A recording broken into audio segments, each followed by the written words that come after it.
come in, with my child. So it's been amazing. There's some kind of awareness which has come in. Mm-hmm. So everything, situations which happen, and in certain aspects, yeah, I still respond, or I can say react the same way. But after that, it does make me think, Yeah. what made me do the things which I did it, you know. So it's actually been really amazing, and I don't have words to thank you so much that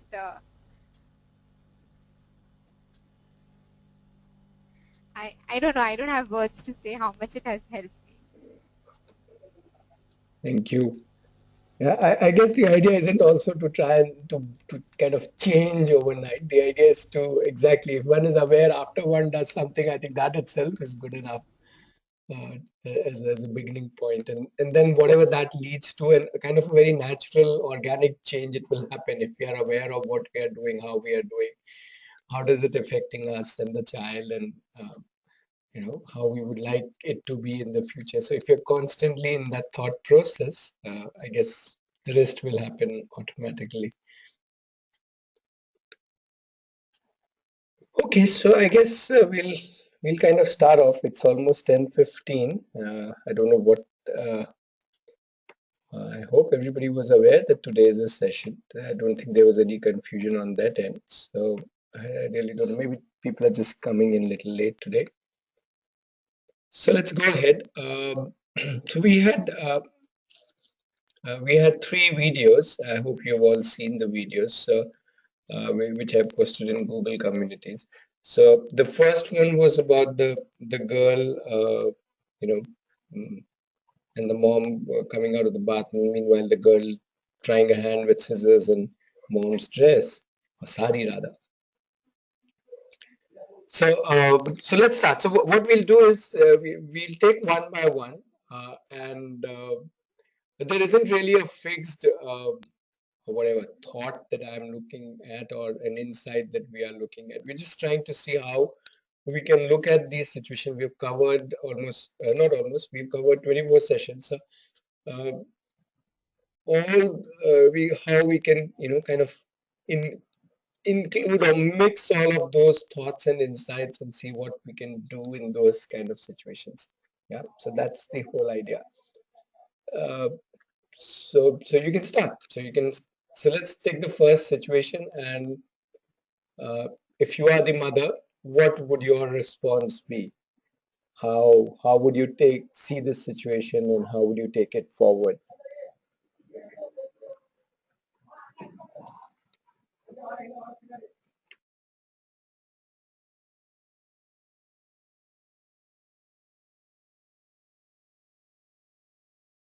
Just confirm that everybody has seen the video. So just put an S or a scene in the chat window. I know that you've seen the video.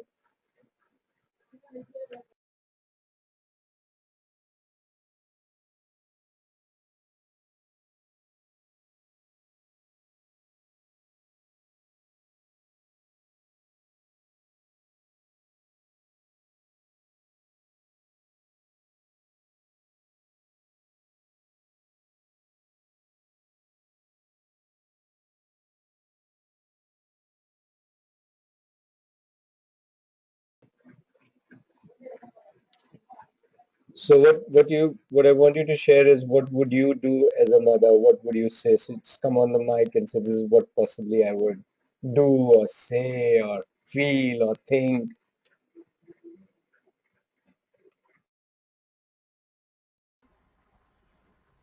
Hi, this is Nandini. Uh, if it were a very costly saree, then I would be scared. What happened? But if it is a cheap saree, then okay, I will not say anything. But would say, yeah, next time if you want to cut, just ask me, okay?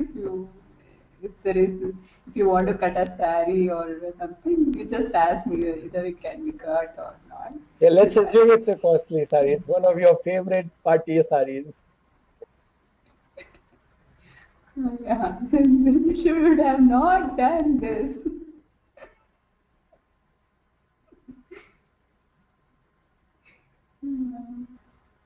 after taking.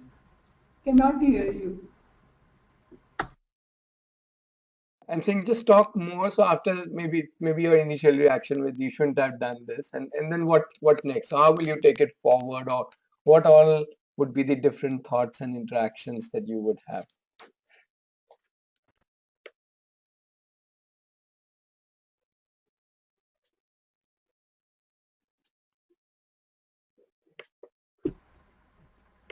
After that, I would say the same thing. If you are cutting this, just let me know. You can ask me and all. But if I had shouted, then I would feel guilty after that. So somewhere, maybe the talent of making sari into top was not so much important to me than now. the my priority was sari, maybe Sure, sure. at that point of time.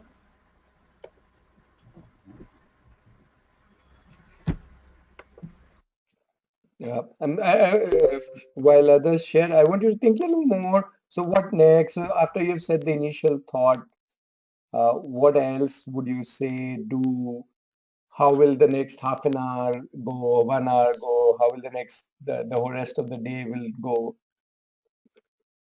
Right? So just think about it and share what all next, what next kind of thing. So it's not just the immediate response could be a shock or disapproval, but what else? So hi Avinash, we just started initially, we just waited for 10-15 minutes for everybody.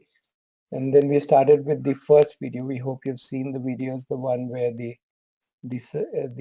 child cuts the sari to make a dress, or kind of at least cut the prototype of a dress. So we're just starting with that. So imagine that you are the mom, and how would you respond to the situation?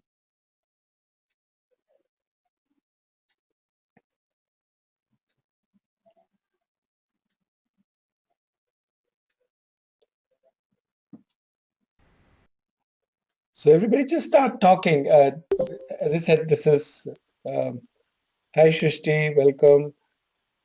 This is exam time, so you need to talk. And you need to just share what you will do. Obviously, you will say something, do something in this situation. Um, so just go ahead and share whatever you will do, whatever your response will be immediately, 5 minutes later, half an hour later, 1 hour later, rest of the day, rest of the week, whatever.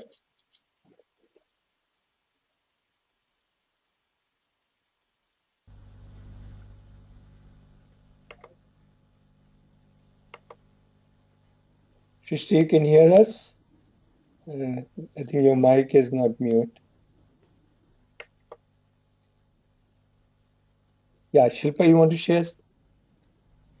Yeah, uh, I would, yeah, as Nandini expressed, I mean, my frame of mind when I actually, when the situation, when I see that, if I am calm and cool, then probably I would just find out what, I would tell the child that, you know, you should at least, ask and then take somebody else's, even if it is mama's or anybody's clothes, you should ask first and then take it.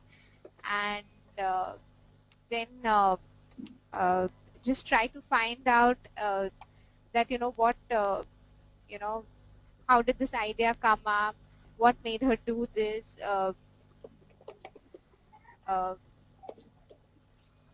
and probably try to find out whether it is just out of curiosity she did it, or if somebody she saw somebody doing this, or it was her own idea, or what was it. And uh, that would be one part of it. Then secondly, if uh, I can also tell her, if she's really interested, in making such things and she wants to do this, I can get other, kind of clothes, because this was an expensive sari for which mom had got for parties and all. Uh, so I would not like my saris and all being, cut in such a fashion.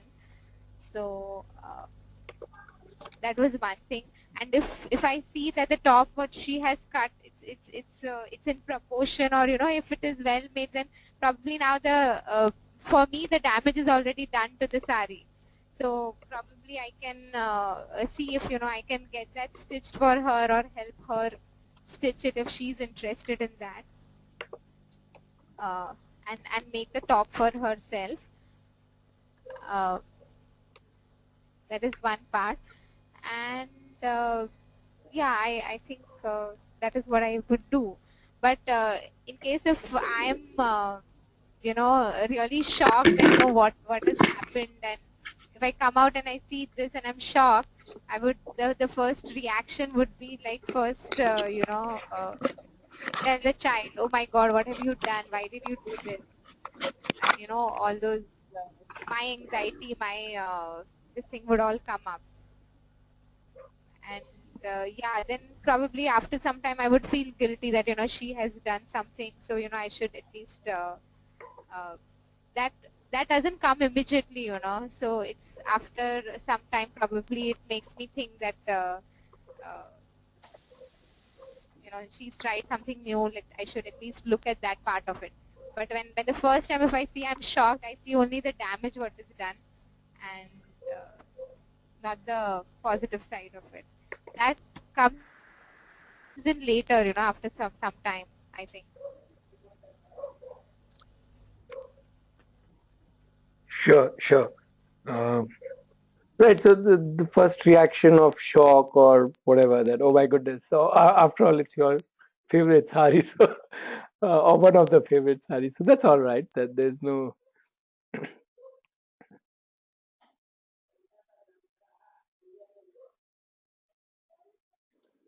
Okay. So I think Bashpika has a similar, thought process, that maybe initially shock and then, kind of take it in terms of the child's interest. Okay.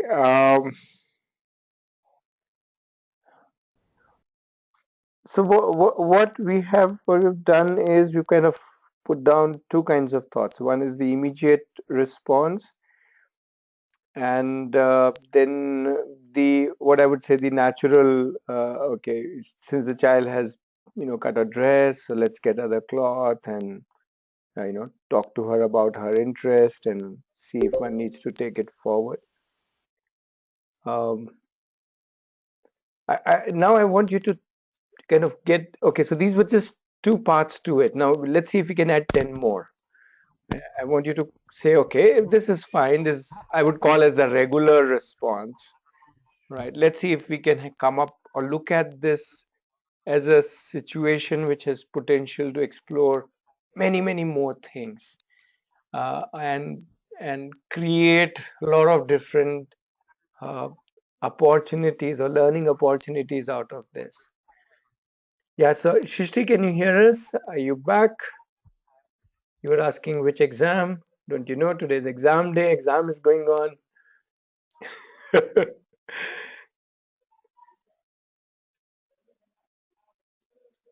Shishti, you there? Right. And meanwhile, let me see how Avinash responds to this situation. Avinash, you there? Would like to share if you were the mom or dad. However, that doesn't matter. The gender doesn't matter. No, no, I find this is not my topic where clothes are something which my dad takes care for me at this age also. Sure. No, the So idea is it's don't get whatever uh, connected to the clothes thing. This is just as an example situation. It okay. could be anything Yeah, else. The child could have taken your correct, favorite set of XYZ, whatever it is, and done correct. something with it, right? So it's not necessary, uh, you know, that it has to be sari. So go ahead, share your thoughts more in this situation aspect. Yeah. Yeah, so I think the way that answer has come, the shock will be there if he has not asked and taken up the things. Normally he will ask whatever he's taking, and if I'm not around, he will ask mother or grandfather. But if he has not asked and he has started on his own, yes, I will be shocked. And it is not about shouting at him or that, but yes, if it is an expensive thing, it is. I will explain him in context of being hard on the tone. I will still go ahead and explain him, even if he is not in a receptive mode. I will still express my meaning to it. And once he also comes and I also comes, I will repeat the entire scenario to him and tell him what has happened and why I reacted in that fashion and why how it should have happened if you wanted to do certain things. Okay. So I will still go ahead and express myself in a hard way Sure, is my sure, initial reaction. And then sure. once things are calmed down, I will go ahead and explain him again the same scenario. Okay. Um, so as I was saying, this to me is the let's just call it the regular response. I'm just using the term regular response. Um, what I'm now looking is if you can start now stepping beyond this, beyond the regular response. You can start thinking, okay, if I were to look at it from motivation perspective, if I were to look at it from a self-esteem perspective, if I were to look at it from emotions perspective, if I were to look at it from creativity perspective, if I were to look at it from empowerment perspective, if I were to look at it from uh, different intelligences perspective. So there are so many perspectives now that we have. What are the whatever I would literally say 250 more things that or more ways in which we can respond to this situation. So the exam question starts after your regular response, right? The regular response is fine. Yeah, we'll feel initially shocked, and then we will kind of say, okay, so this is your whatever you're interested in this. But let's see if you can take it in many different directions in many different ways.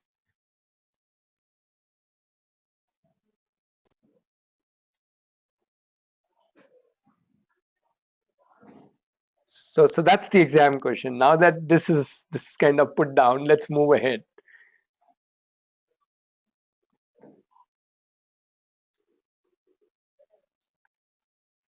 What all different things that we can do.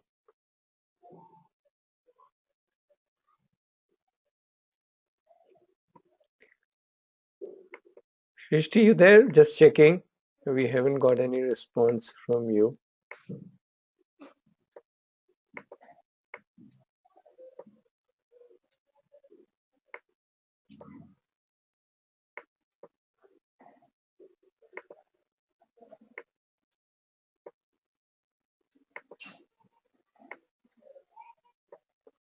Okay, cool. So we are discussing this the first video clip where the child cuts the sari to make a dress.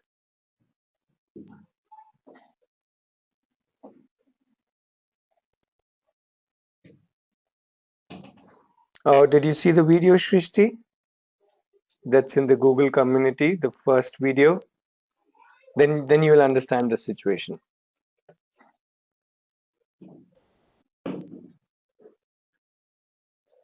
Okay, maybe you can just quickly hop across. If your internet connection is fine, you can just quickly hop across to the Google community and the video is right there.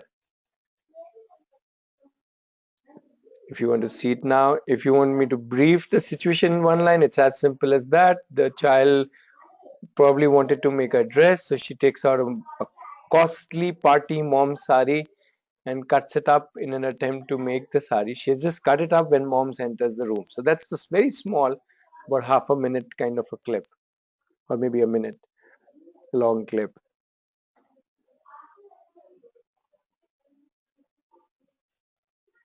So you got the situation? Yeah, I got a situation, and to be very honest, if this really, really happened, that she cut my party wear, and that too without telling me, the immediate situation that will happen, well, immediate response without even thinking, I will maybe slap her. What have you done? Sure, sure.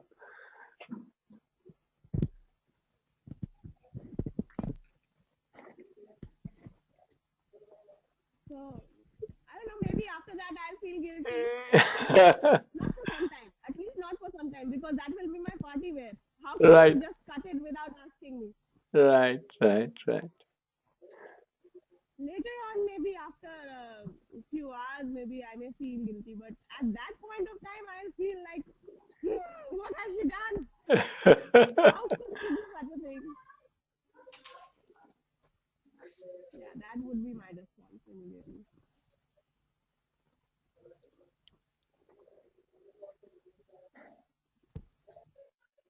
Yeah, so we are looking at, okay, so that's the first response. That's fine. That's your initial, immediate, the shock, because maybe that's your favorite sari. But what about after that? So what all can we do? I mean, other than whatever is already there on the screen and whatever others have shared. Now I'm really looking at everybody stepping out of the regular response and seeing, hey, in what all different directions can we explore the situation? The situation happened. She has already cut the dress. The sari is gone. Right? We can feel horrible about it. Yes, that's our feelings, and we need to kind of live with that for whatever time it stays with us. Um, so that all is fine. But I'm saying, and feeling terrible about it is also perfectly all right. Meaning, it's our favorite stuff, and if it's got spoiled, we do feel bad about it. So that's all right. I'm more interested in how do we take it forward? What all can we do that day, next day, or next week, whatever? What all different directions can we take this whole thing? So that maybe after a couple of hours when I cool down, then I may sit with her. Okay, now that you have spoiled it, let's see what we can do with it. Maybe we can make a sari out of it. No, sorry. Maybe we can give it for stitching. Maybe Right. we So can cut a piece. if you see the screen, we have already kind of put these thoughts. So maybe you came in a little late. So these thoughts were shared by Nandini, Shilpa, Bashpita, and Avinash also. So they all shared somewhat similar things. Now I'm pushing you all to think beyond this. Yeah, this is fine. You will do that, and that's perfectly fine. What else can how else can we look at this situation?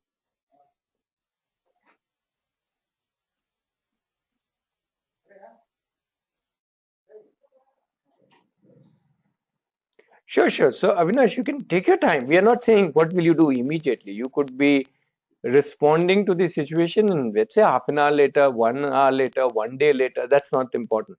The important thing is, so it's not that every time we need to be able to respond in advance, but we, even if we are responding a little later, what all are the different ways in which we can take something forward?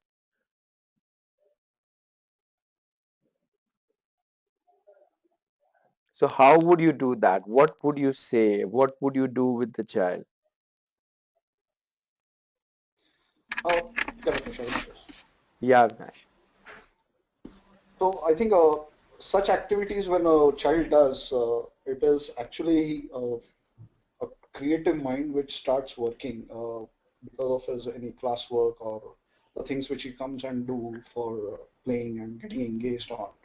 And normally, if you find this, he has taken up this activity, and once I cool down, and I will ask him what thought process he has for picking up such thing, and what is in his mind, and I will try to understand his idea Mm-hmm. behind it, and what he wants to build out of this, or whatever what he wants to do, is Mm-hmm. my first initial reaction.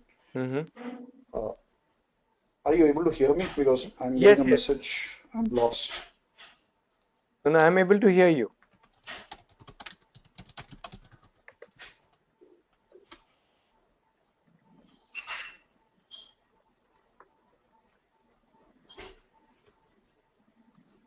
Okay, fine.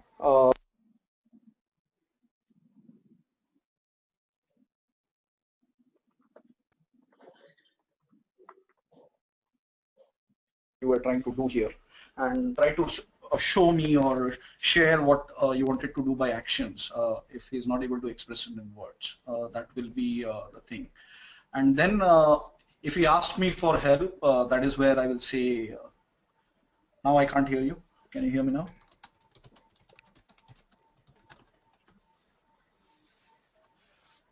Madam. Sorry, can you hear me? Okay, fine.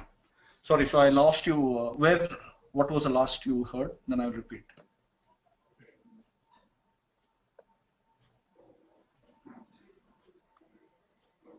Okay. So in context of this, first is his expression in words. If he's not able to express in words, I will tell him you continue with your action.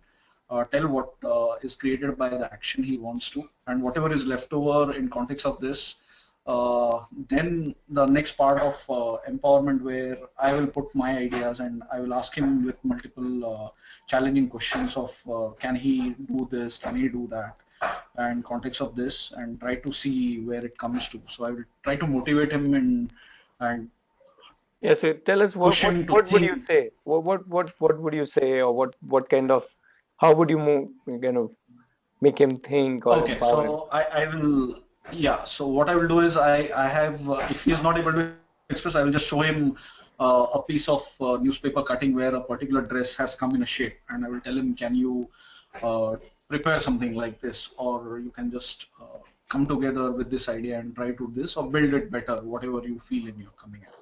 So that is how I will tell him, and I will give him all the material which is required apart from what he has, scissors and whatever is required in the context of to do build that. Hmm. So first is the creativity where he will be expressing and what his idea was, then motivating it, trying to push him with the questions and challenge him to do something by showing him a replica or tell him or my ideas and tell him whether it is in the right direction and ask him to do it, and finally give him all the freedom to do it. That is how I will go about it. Right, Avinash, I'm there. This possibly some of the others also mentioned that how did the idea come? Get more clothes, get them to stay. I'm actually now wanting you all to look beyond what you all have shared till now. Right. All that is fine. You get more clothes. You say, okay, what kind of dresses you want to make and all that. Okay. So that I'm still saying, to me, that's a regular response. Now let's see if we can go beyond this or in different directions, not just the stitching or more of dress designing, direct dress designing. How can one use any situation, in this case, a very interesting situation, in going into many, many, many different directions? So I want to literally an explosion, 360-degree explosion of directions, many different ways in which we can look at this. I'll give you one example, right? One of the things that came to me, which we have done in a different way, is that when something has happened, something has gone, right? So we spent the whole day mourning about it. So we do a mourning session, we do a funeral for the sari. We actually mourn and we actually connect with our emotions of losing something, in this case a sari, but in any other case. So we actually do a mourning. Maybe we write a little obituary for the sari. Maybe so we are understanding the whole thing about losing something, and we spend the whole day mourning for the sari. So it's a funeral day, funeral activities, funeral rituals for the sari, and so on, right? And we can add so many things. What kind of prayers we want to say to the sari? How do we take care of our emotions? Let's be with sadness if we are feeling sad, and what kind of things we do. Maybe go around, tell people how what we have lost, and so on. I mean, if you sense my idea, it can go in. One can easily build up in lot of detail, right? As I said, one can have a whole ceremony in the evening where we kind of you know go through the whole morning of, okay, loss of a sari. So this is just, I'm giving you one example of, yes, the dress designing is an obvious example. We going in a totally different direction, but using the opportunity to create expressions, explorations, experiences in many, many, many different dimensions. So those are the, I mean, I'm just trying to push you that can we look at it in many different ways. In this case, I've taken the emotion of, or the feeling of losing something, and see how that connects with uh, doing things when we lose something.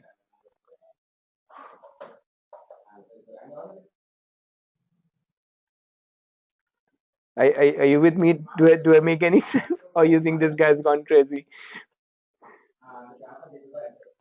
Meaning, not that I had. Anyway, no, not go, anyway, you knew I had gone crazy, but maybe now you think, okay, now he's totally lost it. So I'm kind of pushing you all to see that a situation isn't just about what is happening, but there's so many pathways that comes out of anything. And uh, yeah, maybe a little later, maybe in the evening, maybe next day, whenever we can come back to this, to an to an experience, and then see how we take it forward. That's to me is the real thing. What do you say? Some thoughts, some ideas. I want you to think in different directions. Come on, this is your exam day. You have to do something.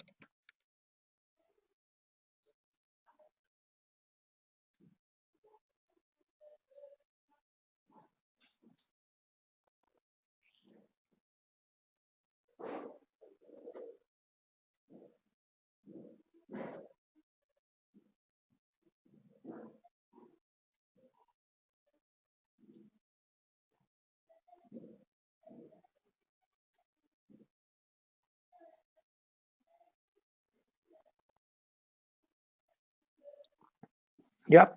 Just share whatever is coming to your mind. Share, even if it's vague, even if it's crazy, even if it's uh, you think that it doesn't make sense. Just go ahead and share. That's the ones that don't make sense are more important.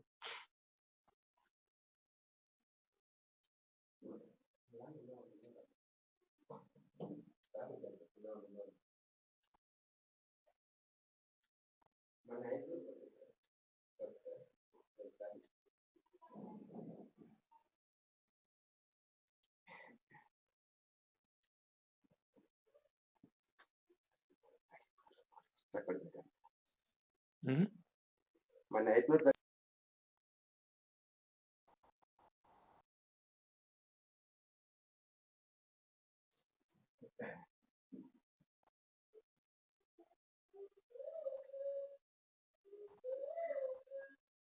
Yeah. Okay. So Nani is talking about. Nani, can you come on, Mike? Let's talk about it. So we look at, yeah, what all shocks us, what all has shocked us in life, how we have responded. Is that what you are talking about? Come on, Mike. Let's hear you out. Yeah, I feel shocked when I see the saree cut. So I will as a kid also feel as this about when and all we get shocked. Hmm.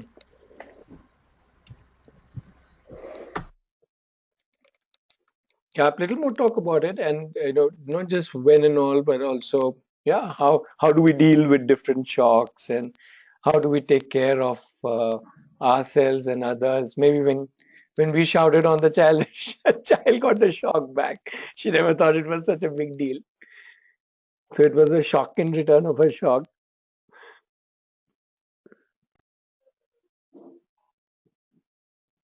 Yeah, so one can explore the concept of what shocks us and how do we respond to shock. That's interesting. In fact, provoking a child to actually talk to five adults about when such similar situation happened, what were their reactions in Mhm. that particular way of looking at it. So, is it only me who has done this, or it is just a feedback thing where it is the person, I mean, the kid can actually come to a consensus where, okay, what are the other people reaction doing for this situation? Yeah, yeah. Right. So that's an interesting, I would say, a people genie kind of activity to go and Correct. talk to neighbors and relatives. That has that happened to you, or if you, how you would have reacted, and so on. Yes. So that's how the child is connecting and connecting and collecting different responses. Okay, more. Come on, yeah. These are the kind of things I'm looking at. So different directions. So concept of shock, how others look at it. More ideas.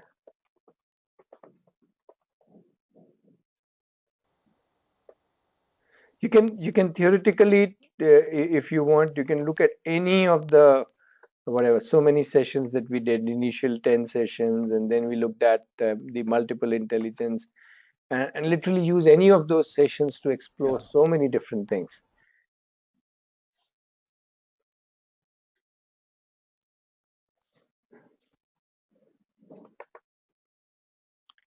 Yeah, more ideas, more In fact, ideas. in Yeah. context of this situation also, I will, on the visual side also, I will try to provoke the person that when you actually selected a particular color of this things, what Yeah. is actually coming to your mind? Is it, if it is red, it is anger, or it is green, it is peace, or I will just take it in a very different angle and understand what it means to him from a Yeah. Which is the visual next perspective. which is the next one you would like to cut? We men can say that more easily. Okay, yes, how you selected the color or the shape or the design, or okay.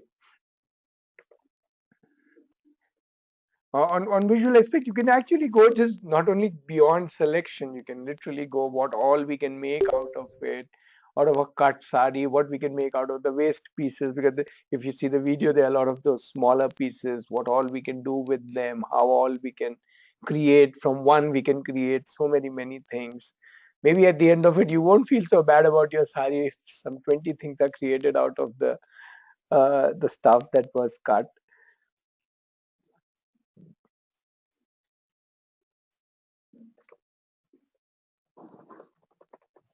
Okay, more ideas. Sometimes somebody in a totally different direction.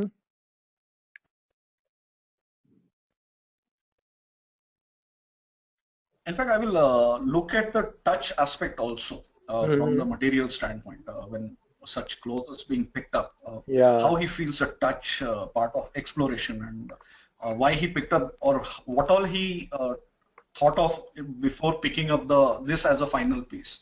What all he felt as a texture or whatever it is. So I will explore on that touch part too. Right. So we can explore the material, the touch part, and fabric, and we can go around feeling all fabric, which are easy to cut, which are difficult to cut. We can go in clothes shop and see what are the different kinds of saris, how do they feel, what are the different textures. Yeah, it can be a whole journey. We can explore all different kinds of fabrics. So one is the visual part, the other is the touch, fabric, kind of. So we can go into the science of it. What are the fabric? We can take a piece, put it under a magnifying glass or a microscope and see what is it. Yes, we can explore geometry part of it. As I think Nandini is suggesting, we can say whatever the cuttings, what all different shapes we can make, what all different designs we can make, what all utility stuff we can make.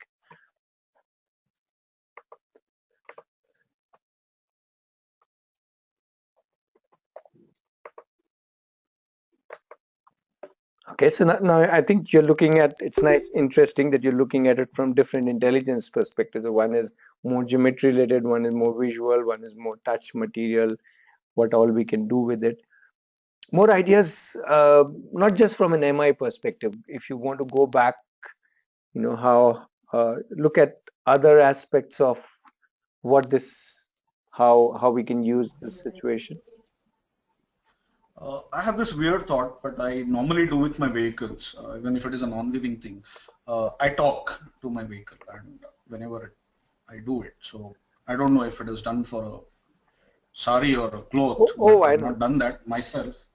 But yes, we actually, if it is a favorite thing, I think we have some attachment, and an attachment comes with emotion and feelings towards it. And then I will try to explain that part, and I will ask him or provoke him to actually tell me how he feels about his things of the non-living part of it.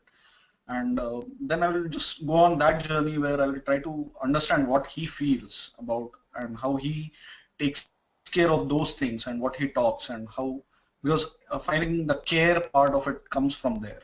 Yeah. Okay.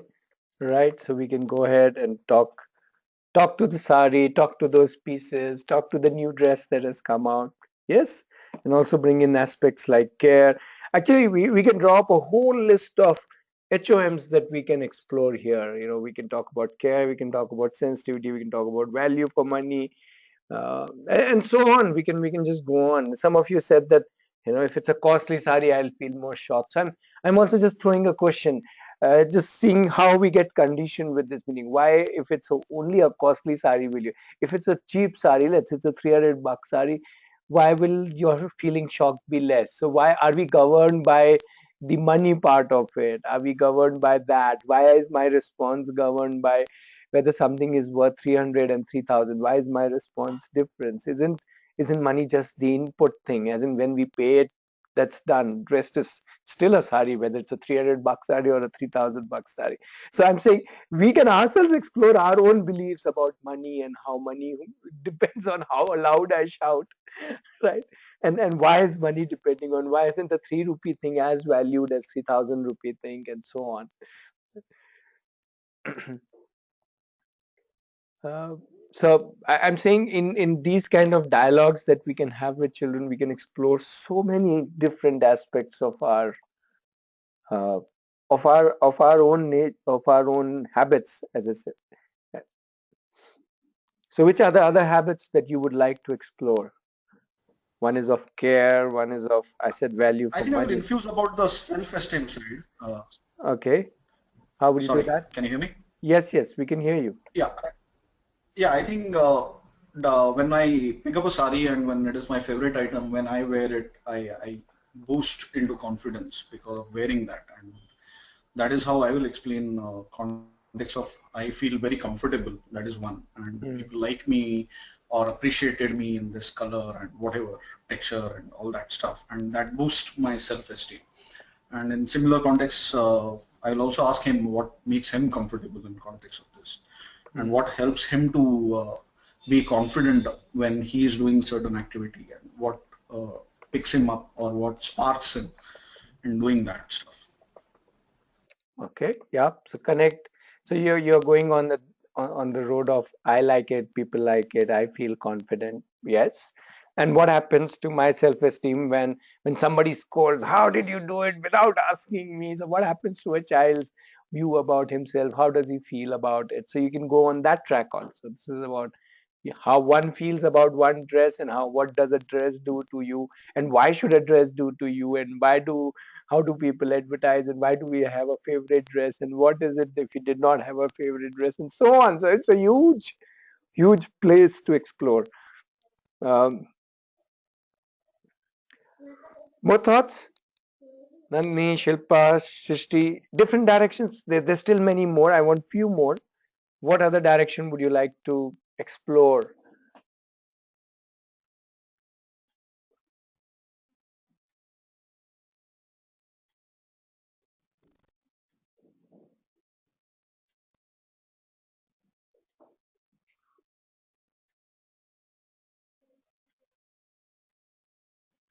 Yeah, some more ideas.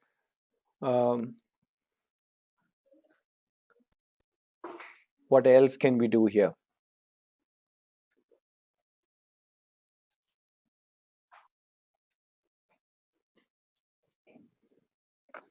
Right? So we can just play with it. I like that, Shrishti. I like that very much.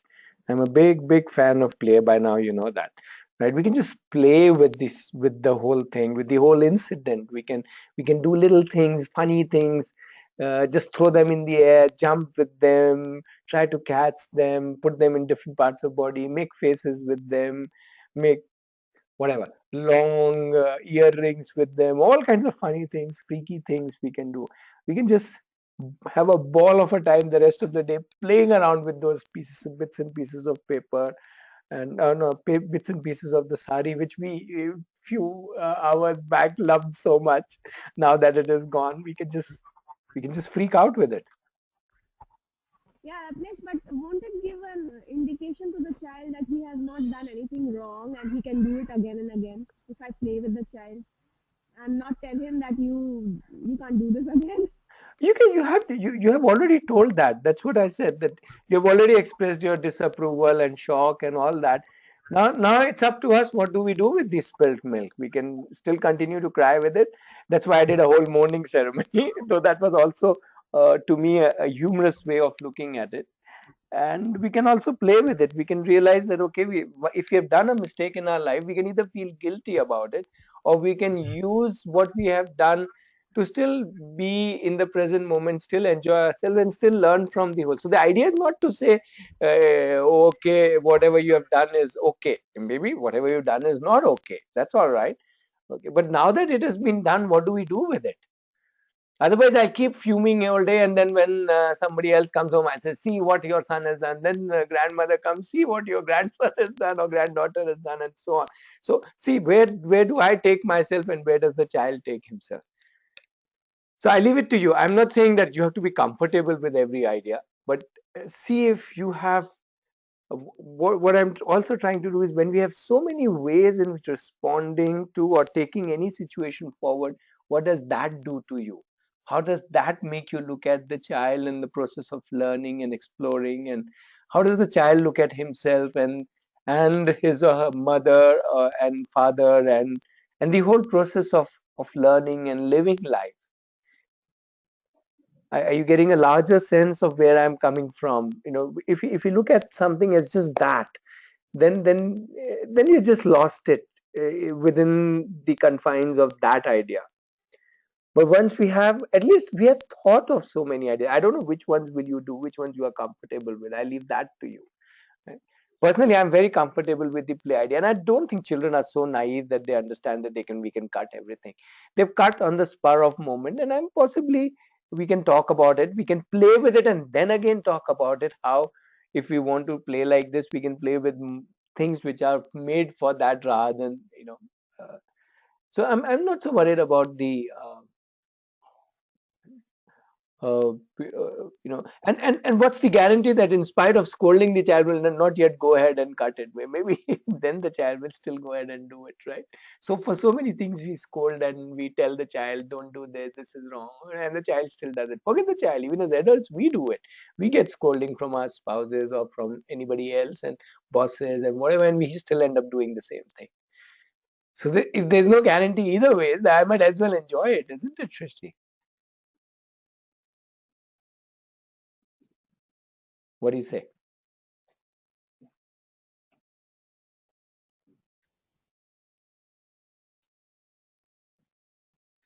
I'm also wanting to know if you are getting the sense of what this whole thing. So I've pushed you, and we have heard about what 7, 8 ideas till now, or maybe 10 ideas. I don't know. Maybe I haven't documented everything. So what is this giving you when we think, when we sit back and come back with so many ideas of what we can do with this? What is that giving to you? I want to know that also, because to me that's the deeper message. The ideas are fine. I'm sure if you think more, we can come up with more ideas.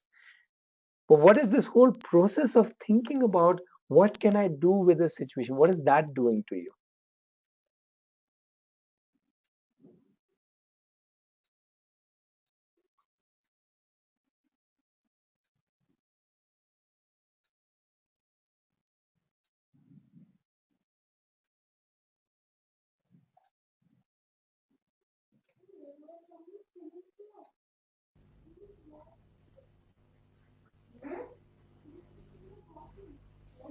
Uh, Ratnesh, what I think is, it is more about, instead of, as you said, being confined to it, exploring different things, and somewhere I feel even I am exploring myself also, and even helping the child to explore. So, uh, going ahead when any such situation comes in, uh, you know, uh, probably even the child will not be fixed with one kind of thing. There'll be a lot of other things which the child will also look or maybe think.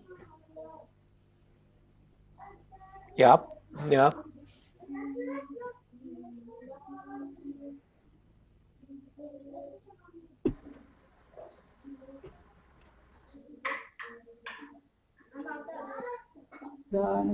In a lot of different ways. It actually makes us, it's actually empowering. I mean,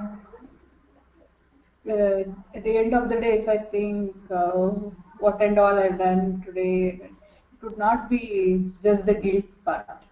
Mm-hmm. Uh, there would be more other steps also for the same situation. If I don't think and if I don't respond in different ways, then guilt might be the only part left out. Yeah, yeah.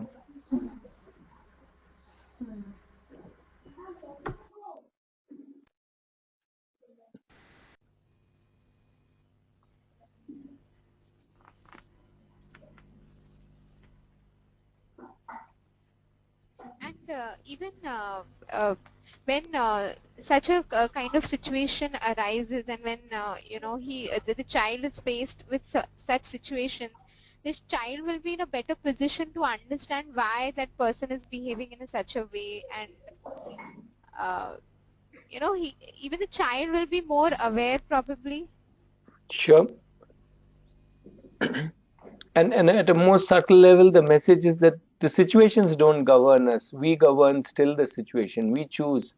We can see in this situation we can do so many things, and so I start realizing that I'm the one who decide, not the because I see most of the people just blaming situation, society, people. So you're just living a blaming life, and then we only feel horrible at the end of it, right? What's the whole point? If I can realize that I need to do something about it, and I can do so many things with anything.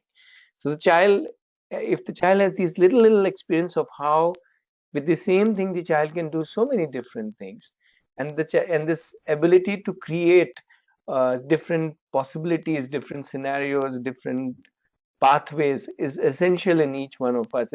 It's our nature to be able to create. If the child is able to recognize that, then I think I've said, I think to me that's the education. To me, that's what it is all about in life. If I can create my own pathways, because situations will all kinds of situations will come, all kinds of good and bad things will happen in my life, and it's all about how I understand myself and my ability to create. And what Shrishti is saying, yes, and up or at a very subtle level, maybe that, and at a very direct level, yeah, we can just have a great time together. We can build beautiful memories, and yes, so and isn't that what life is all about? Meaning, what else are we living every day for? If it is always for doing the right thing or whatever.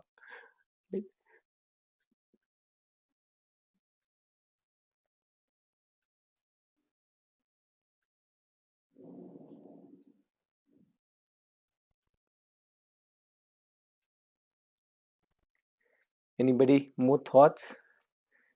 Maybe it's also a good time to move on to the second video, which is from the Tare Zameen Pe movie. I think we've seen that video before. So everybody here is okay. Shall we move on to the second situation? If you do, you want to quickly refresh that video, or it's there fresh in your mind? Maybe you just want to look at it, take a break of 2 minutes, go on to the Google community, look at that, and then come back. Should we do that?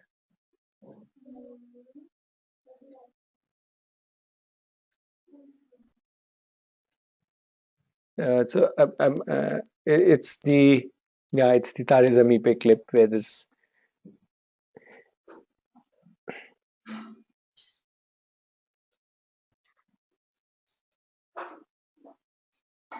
Okay, so I suggest all of us do that. All of us just quickly watch the Tare Zameen Pe clip in which this boy is getting shouted at by his parents.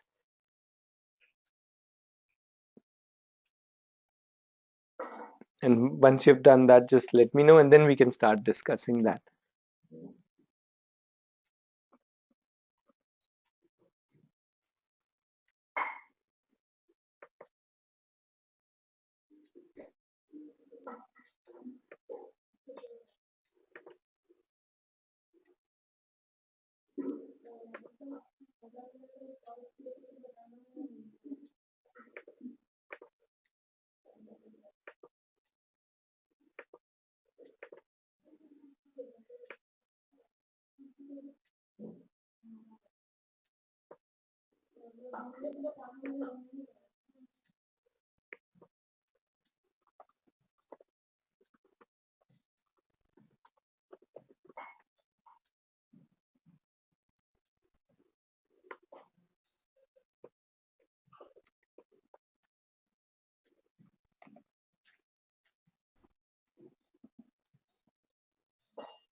So, Bashpika, you just came back. We're just moving on to the second clip, which is the clip from the Tare Zameen Pe movie where the boy is being scolded by his father and father, mother, and the neighbors are complaining for the child.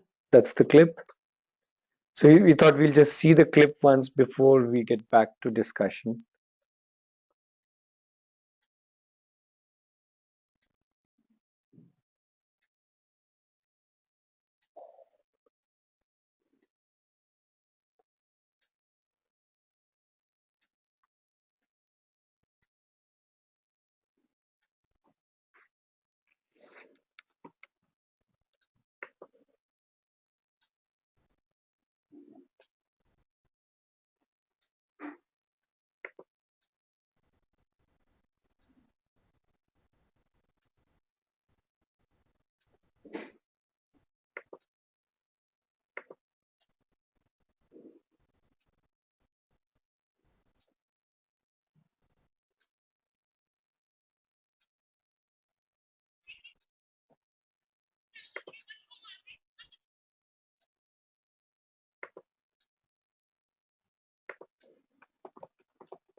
So for people who have watched it, what I would like you to do is imagine that you are an aunt of the child. So you are neither the mother nor the father, and you are an aunt to the child, an aunt or uncle, and you are happen to be visiting them, and this is when that scene happens in front of you.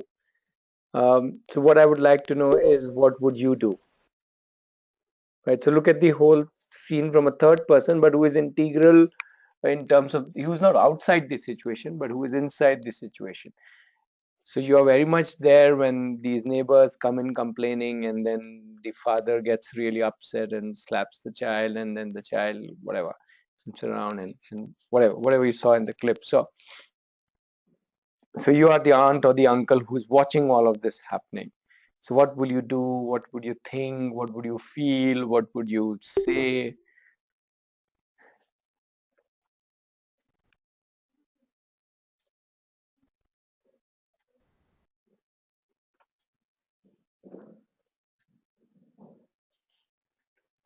Yeah, whatever's coming to your mind, share. I think that's more important rather than trying to think through it and say something nice and wise. Let's respond it more spontaneously. Okay, if I'm like an aunt or uncle to this child, this is what I'll think and say and do.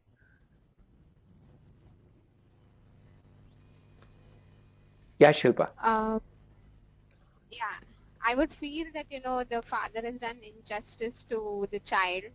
I would get that kind of a feeling because they didn't hear his side of the story of what happened.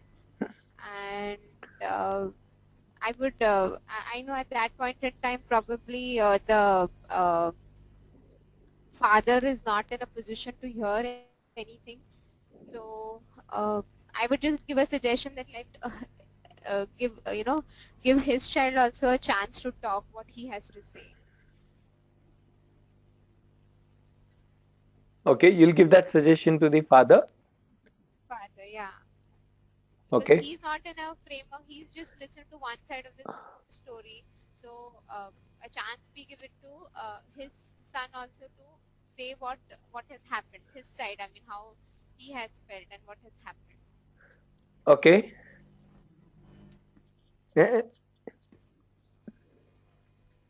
And And what do you think will happen? Let us say you are the aunt, so you are, let's say, the father's sister. Okay.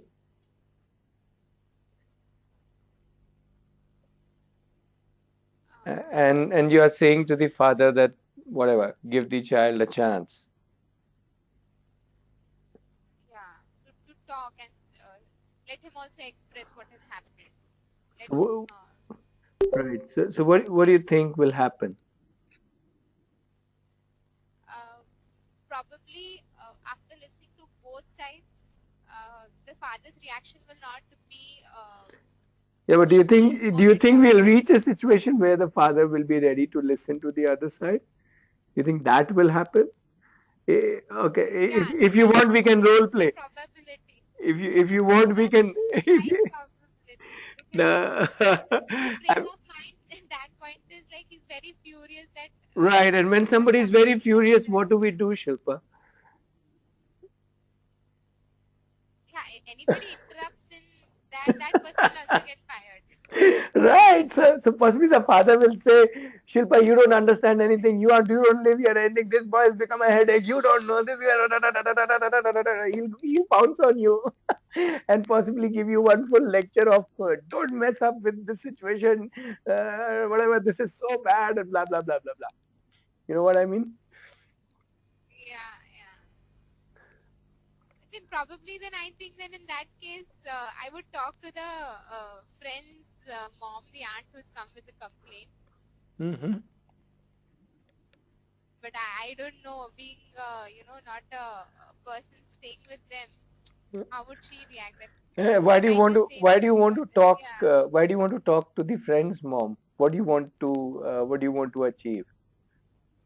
What's the thought? just to help her understand that she's coming with a complaint. So let us hear to the Why, but why do you think you need to help her understand?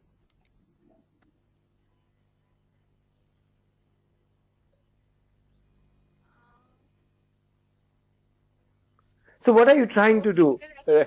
I'm also kind of asking you to step back and just reflect. What am I trying to do? I at this point in time, I just want to give the child a chance to talk. I mean, And you think the child is not capable of that? You think the child is not capable of figuring out how to talk and yeah, when to he talk? is, but But at that, yes, at that moment, I'm not saying at any other moment, at that moment you think he is not yeah, capable. and What he, would yeah, And what would he's happen not if you given the thought, chance. yes, others are not giving him chance, but you think at that moment he is not capable? In the scenario that others are not giving him chance, you think he is not capable, that he is not capable of figuring out how to talk to the neighbor, the father, the mother, how to put forward his case, how to put forward his point. You think he is not capable? If you think he is not capable, he is not capable. But if you think he is capable, then what?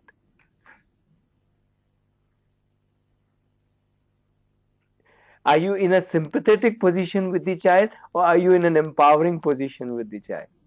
Check, check, check. Right now, yeah, sympathetic.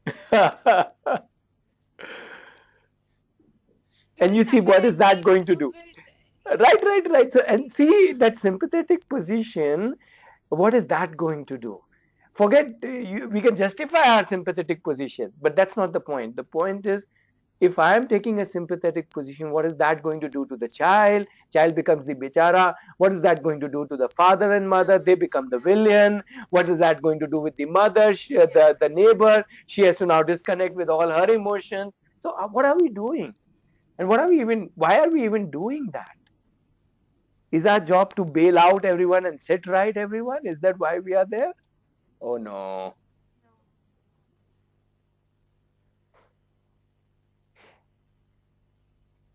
So this is a question to everybody. How many of you felt sympathetic towards the child? Raise your hand. Say whatever, yes or yes or. And my question is why? What is that doing? Can we question that?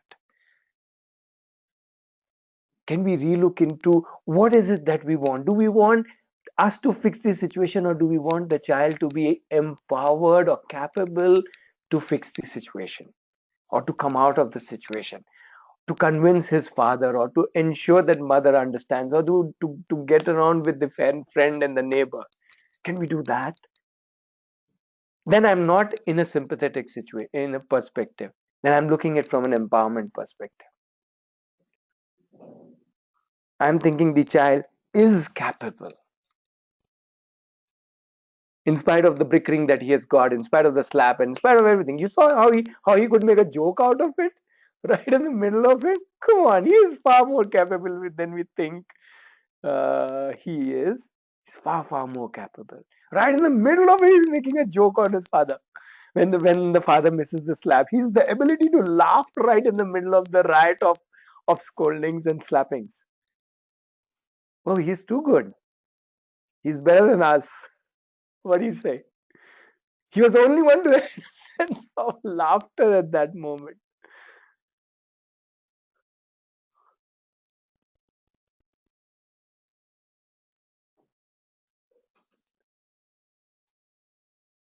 Right. So if you're going to do all of those things, talk to father, talk to mother, talk to neighbor, that to me is the regular spiel.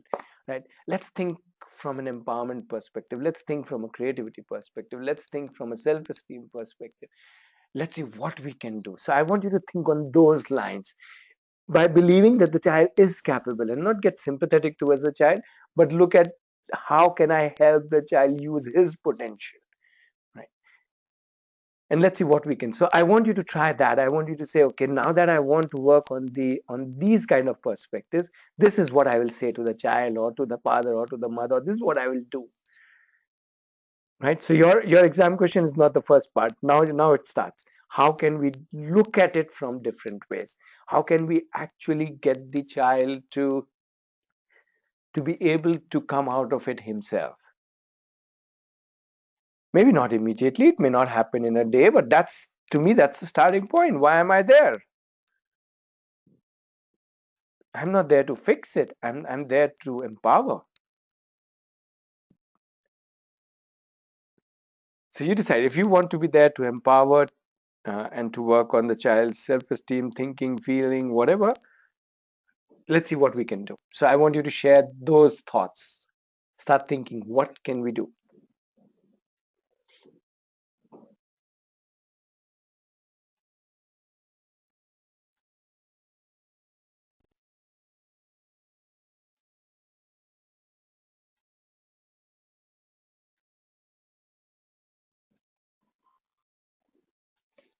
Somebody, come on, Mike, just start speaking. Doesn't matter.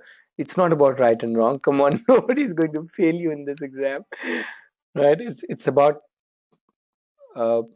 whatever thoughts are coming to your mind now that you want to look at it from a different perspective. Unless you say, no, no, no, the sympathetic perspective is much better. That's okay. If you can, if you have a few points there, we all would love to listen to that. But I want you to just start talking, just start sharing. Don't think too much. Just want a perspective and start speaking.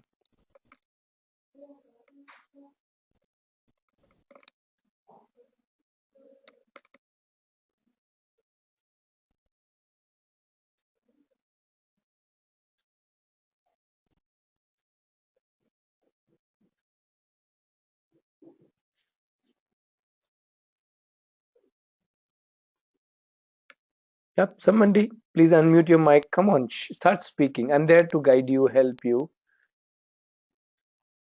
But I want you to start saying, okay, yes, I want to do this to the child. So maybe I'll try that, or maybe I will, whatever.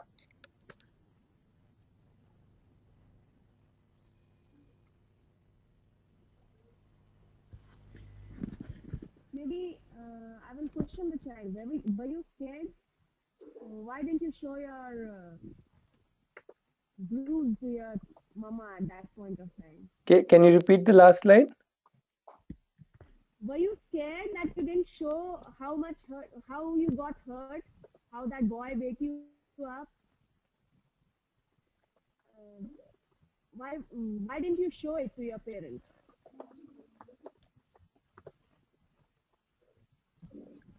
More questions, more questions. I'm liking it.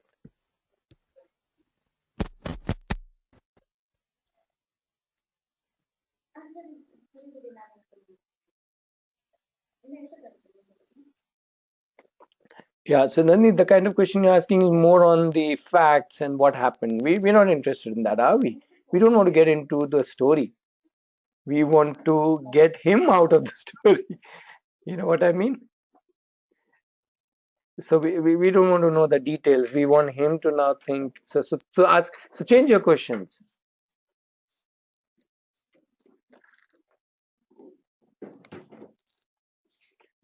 Come again with a different question. Question which makes him think, not just tell you what happened. Question which makes him look at how he can, which direction he can take.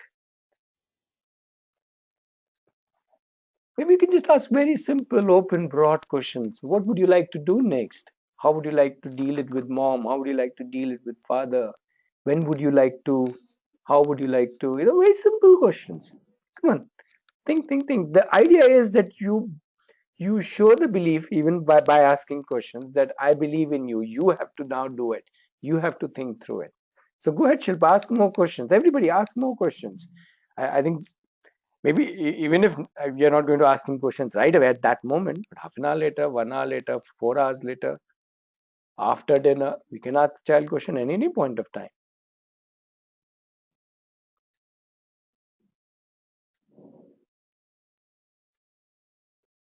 Come on, Mike, start asking questions. Imagine I am the child, so ask me, or whatever. You don't have to imagine. Just imagine you are there and you would ask the questions to the child. Maybe after a few hours, child is now relaxed, having a meal or something.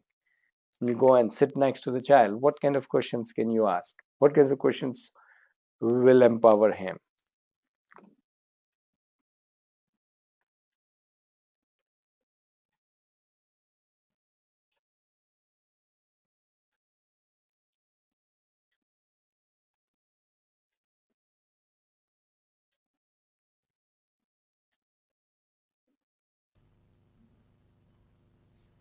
I would ask the child that next time when he has a fight, how would he would want to uh, give a different reaction. I mean, this now he has seen what was the outcome. So would he like to try a different way of responding to the situation? Okay, How would he respond? right. More questions, more questions. Just keep thinking. Make a long list, 125 questions.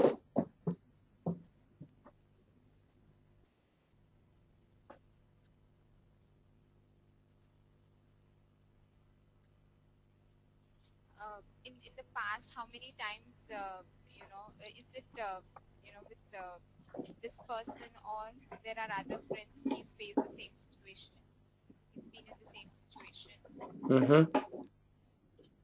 And why are you asking this? Because this is an information question. This is not a thinking question. Why do you need that information? Why? How do you think thinking of that information will help him?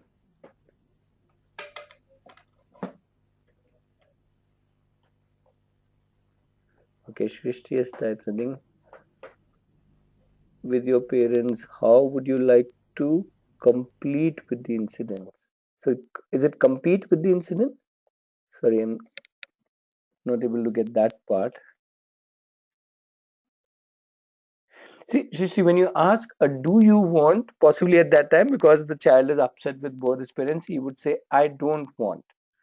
But if I say to the child that, how would you like, or when would you like, or in what different ways can you approach your father, or what different ways can you approach your mother, and what all would you like to, talk to them about, then I'm asking him to think about various things, not just saying yes or no. Do you want? Do you want? Maybe the child says, no, I don't want.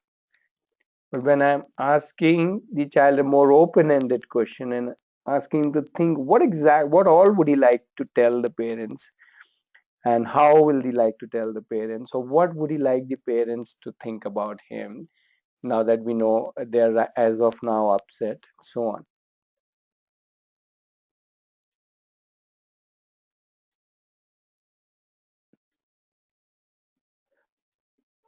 Okay, more questions. Come on, just ask more questions. Doesn't matter. I'll only give feedback to your question, but you keep on asking questions.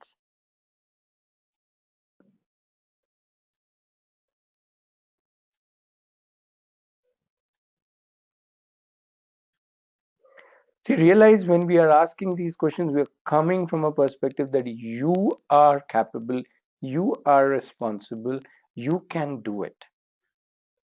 And that perspective itself, so sometimes even the language of the question or the type of question doesn't matter. It's the gleam in my eyes because I believe in the child matters more than anything else. It's the it's the whole whatever. My whole persona changes because I'm not there to soothe or kind of bail the child, but I'm there to actually get the child to use his power. How would you like to get revenge from the boy? Yeah. So that's a little more direct question. It's keeping the revenge word. So what would you like to respond to the boy? How would you like to take it forward with the boy? Leaving it open whether he wants to, who knows, he wants to take revenge or he wants to patch up. So we really don't know.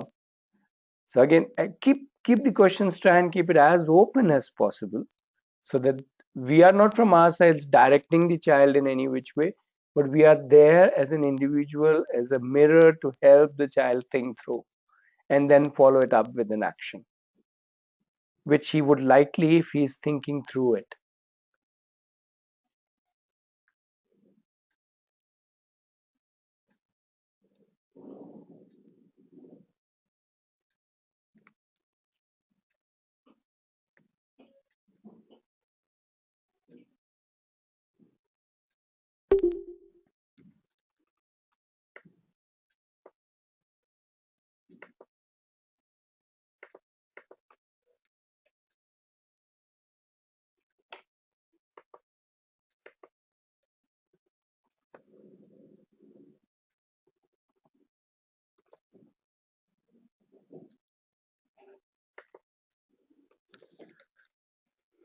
Yeah, few more questions. Let's then we have finished the questioning part. Then we can go on to other aspects. Yeah, feeling questions. What were you feeling? How are you feeling?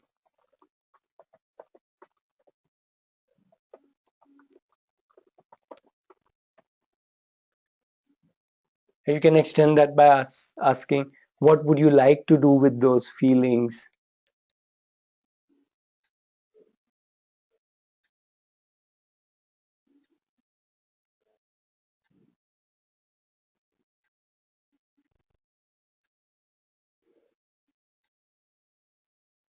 More questions? Others?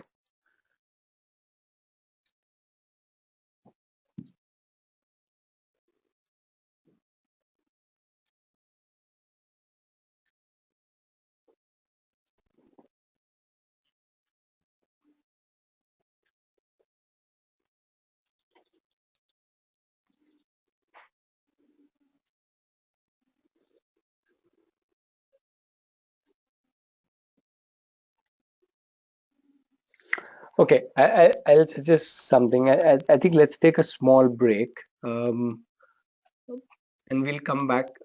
What I want you to do during the break is not really think of now more questions. Maybe you can. I'm sure we can ask lot many more open-ended questions. Though it's a good idea to practice, asking these kind of questions by writing them down for an imaginary situation. So then you get into the habit of asking open-ended questions.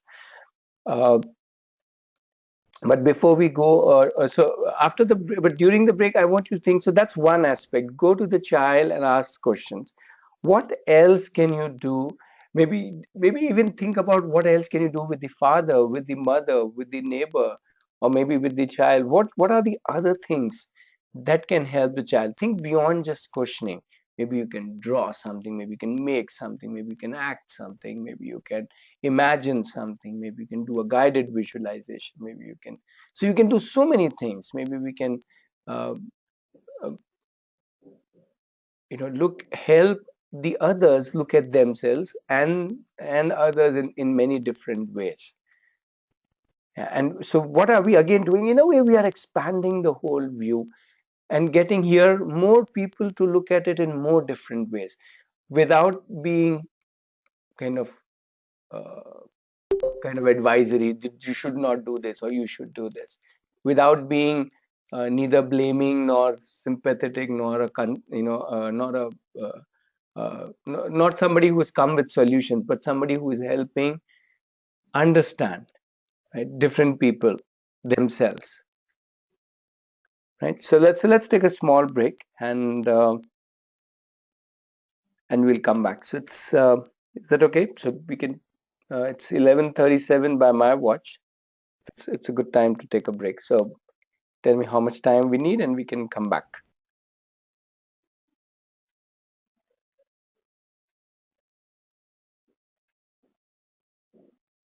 Is 13 minutes okay? Shall we be back at 11:50? Is that okay? Yep. Okay. Nani also says the same thing.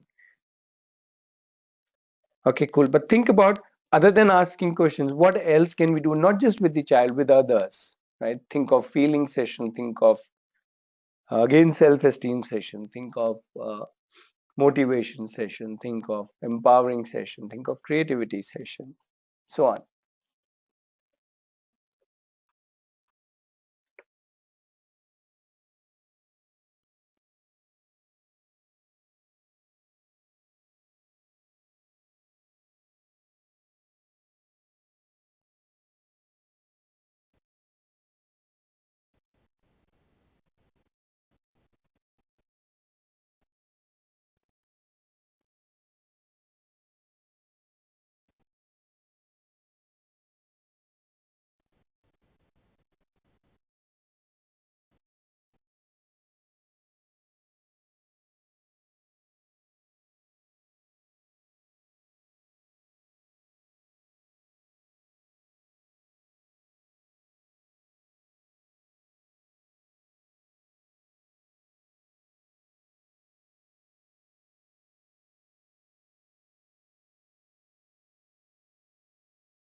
Vinash, can you mute your mic, please? Yeah, thanks. Okay, so let's spend 5-10 minutes on this situation. And one aspect we explored was that we can ask the question to make the child think about various aspects. I also want you to see the situation in a slightly wider perspective, given that there are more people involved. Yeah, what else can we do? So I'm let's listen to what thoughts are there on your mind. What else can we do? How else can we um, both connect with the child as well as connect with the other people, especially the child's parents?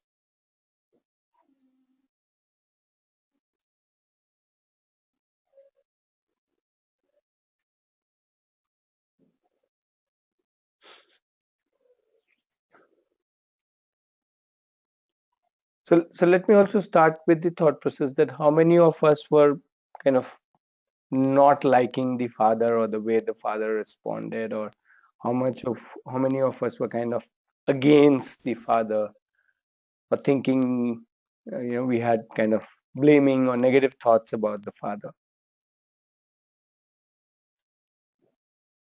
kind of, oh, I didn't like the way he responded, kind of thing, or kind of, he's that kind of father.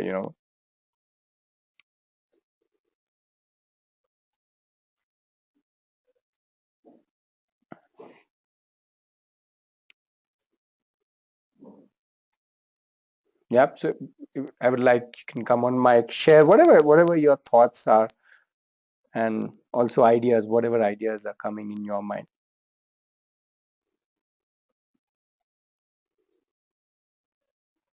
Yeah, Shishri, come on mic. Let's just share, just talk about what were the thoughts, and then how else can we look at it.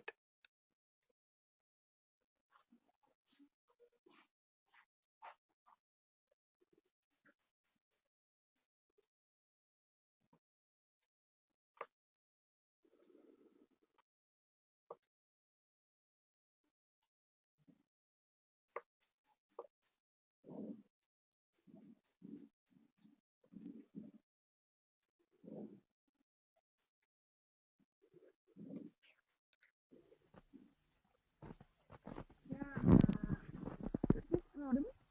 Yeah, yeah. Actually, I think the father gave this kind of reaction because he had a particular belief about the child. The child, Mm-hmm. and he was pissed off with the child from because of many more other reasons. Mm-hmm. And that's why he decided to not listen to his stupid child, and Mm-hmm. he just heard and he reacted. Mm-hmm. That's what I think. Mm-hmm. Maybe I don't like the father, but still I can maybe connect with him. I feel that okay, he has a particular set of beliefs about the child. That's why he is behaving in that particular way. Right. But still, had I been in the situation, maybe I would have still heard my child because my child is my child, very close to my heart. So definitely I Right, would but listen to we are not the father. We are the aunt. So what will you do as an aunt, right? At that moment, I would choose to be quiet and let things happen. I wouldn't interfere, but maybe later on, I would initiate the talk. I would talk about the feelings of the father. I'll talk to him and the parents, but both the parents. I'll talk to them. How are you feeling? What are your feelings about your child? And then maybe the way you made us realize in the feelings class about acknowledging the child's feelings, maybe I would have done that with the parents. Yeah, yeah.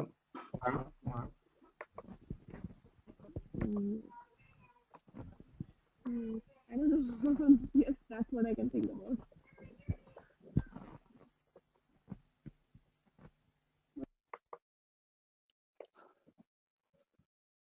Okay, others?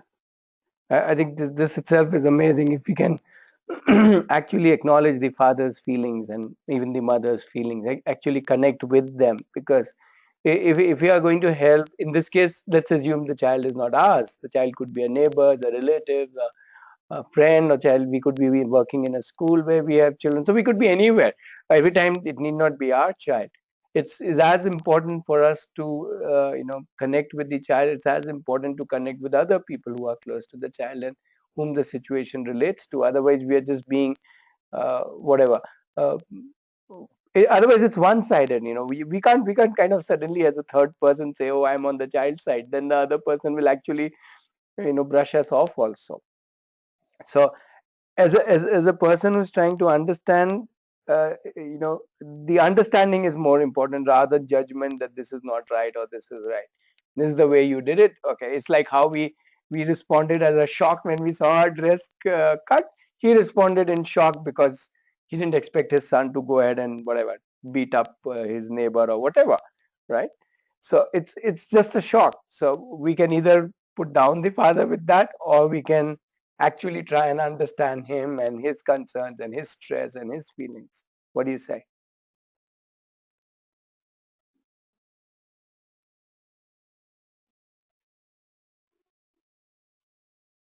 So I'm also looking at how can we do all of that? How can we create in this situation more scenarios, more thoughts in different people?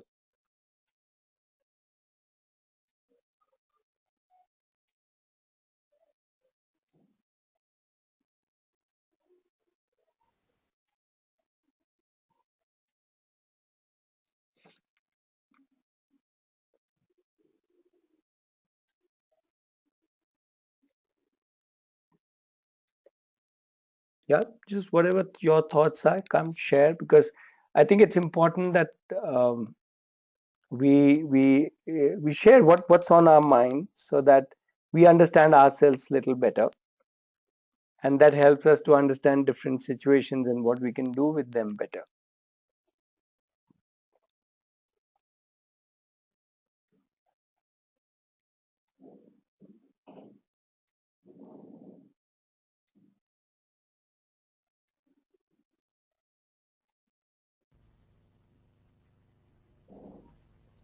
Hi, Ratnesh, Shilpa here. Yeah, Shilpa. Somewhere I got a feeling that the father is operating from a belief that the way the child has behaved or whatever the child is doing, it is his responsibility. Mm-hmm. So he is responsible for the child not behaving in well mannered behavior, or the Right, behavior. right. So somewhere and it happens, even I as a parent, sometimes we just, it's like, it is because of, it is my responsibility that my child behaves in a certain way. Sure. So what would you like to do, given that you understand that it is just maybe out of anxiety or out of expectation that you know the parents are operating, and the child is just caught in it? uh, it would be more talking to the father, maybe, that uh,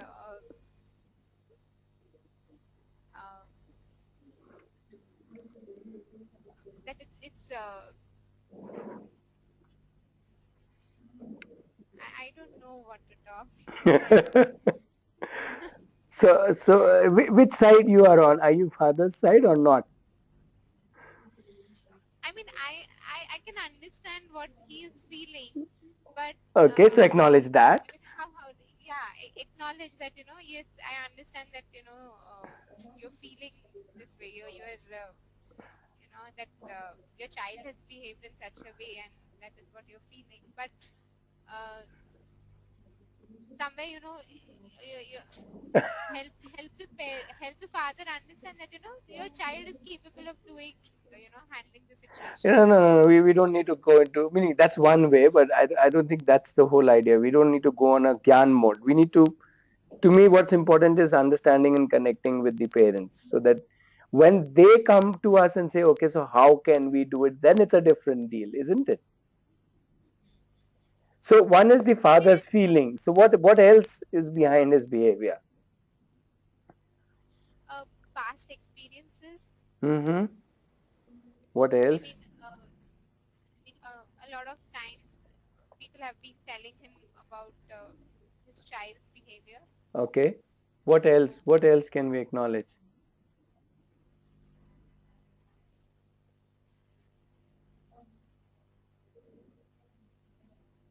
Shrishti, are you able to hear now? Yeah, I just saw that. Please increase the volume. Yeah, Shilpa. So what else? What is driving the father's action or mother's action? What are driving their actions?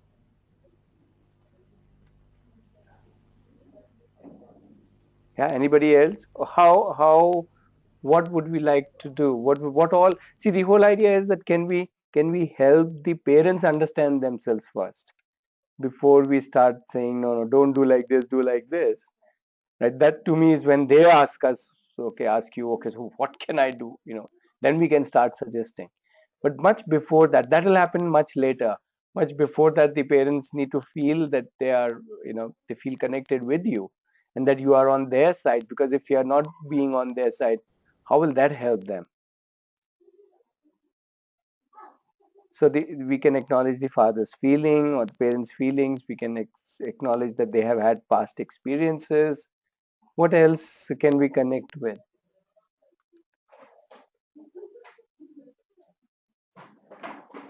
Hmm. Right, but I'm not sure if I can start straight away questioning somebody's beliefs. That may not be a point to start with, at least not so early in the conversation. But yeah, maybe later on we can ask them that, okay, have you already formed an image about your child because of these past experiences? Let's look at other things that it does well and so on. So we can, do work on the beliefs also.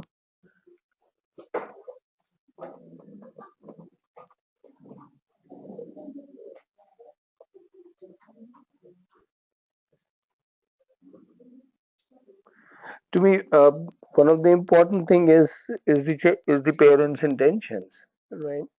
The behavior may not be very acceptable by us that he's slapping the child.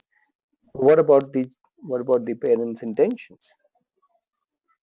Can we connect to them uh, through their intentions?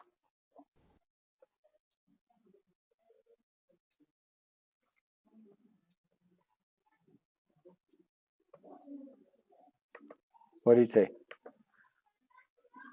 So, what would you say to father if you were to do that?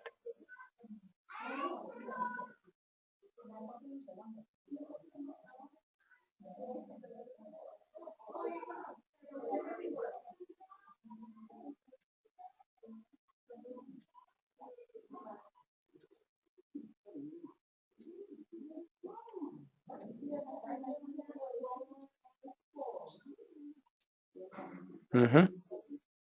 So, Shish, you can go in little more detail, not just that is at the overall level, we all want best for our child and ourselves.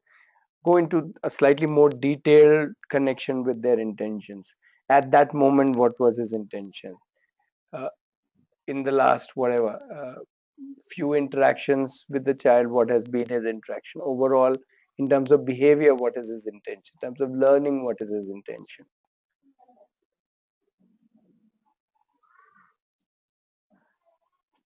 Yeah, to be well behaved. Yeah, they want to connect to the child.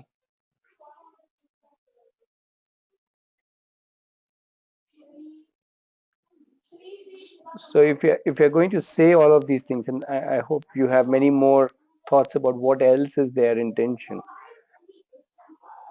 then what do you think the parents would feel if you tell them that yes, you want your child to be well behaved, yes, you want to connect with your child, yes, you want the best for your child, yes, there is society pressure and you're operating under that, you want people to look up to you and your children. So when we acknowledge all of these and many more, What does that do to the dad? What does that do to the mom? And in the same way, maybe even acknowledge with the child's intentions. And what does that do to the child? So feelings was one, questioning was another one, right? Intention is another one.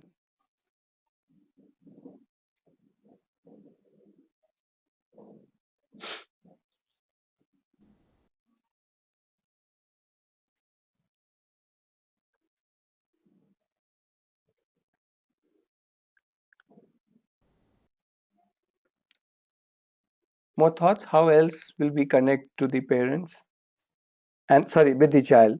So let's move back to the child and say, okay, how else can we help the child understand or empower the child, understand him and how he can understand himself? What are the other ways?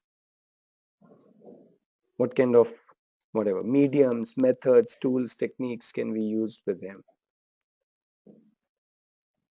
so that he is able to think through it and he is able to not just resolve the situation vis-a-vis the neighbor, but also, you know, resolve it with his parents.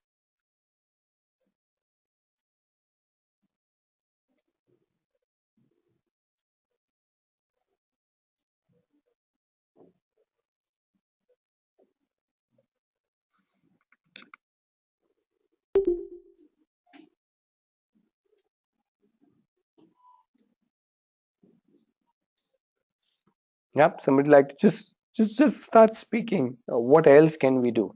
So we've talked about questioning, feelings, beliefs, intentions. What else? What else can we do?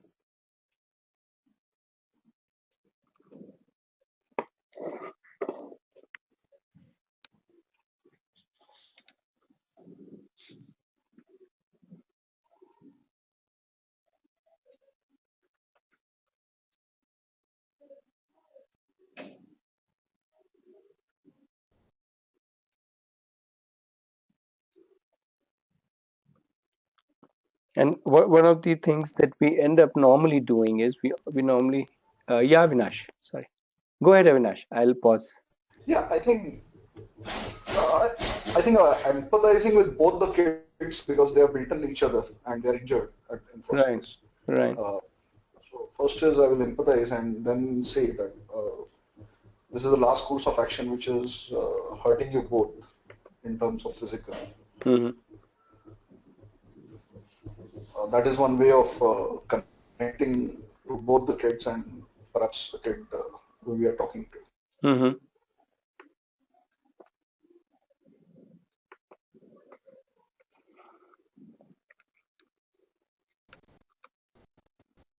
Okay, and what next? After empathizing, what else can we do, or what other things, other ways in which we can, at least if we assume that we have this child with us, let's forget the neighbor's child, but at least this child is with us. Let's say we are the aunt or the uncle for this child. So this child we can spend time with.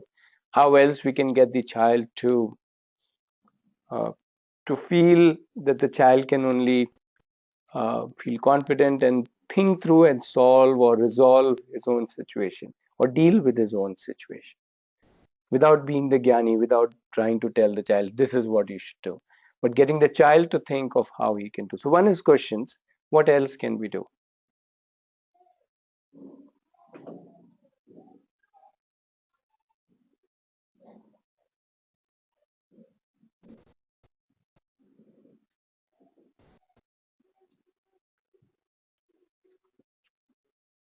Yeah. Any ideas? What else can we do? I mean, in some ways giving you a clue that let's use more mediums. We tend to only talk, we tend to use a lot of verbal communication, uh, which is fine. I have nothing against it per se, but which has its own limitations. That can we move on to different ways of exploring it, right? So Shristi, talk to him is, yeah, ask him questions, listen to his side of the story, make him feel the valued, let him think of and ask him ways in which he can deal with. That's one aspect of it, which we discussed a little more in detail before the break.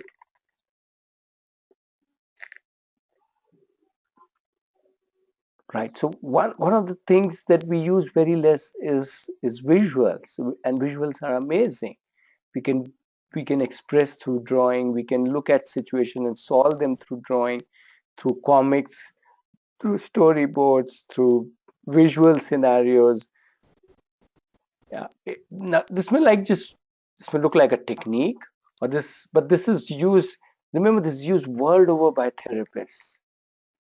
Now, if therapists can use it, why can't we use it? While children love drawing, yes, we can use role play. Right? We can become the child can become the father and say, okay, now let's do a role play, and that way or the other way around, or we can have two soft toys, or whatever.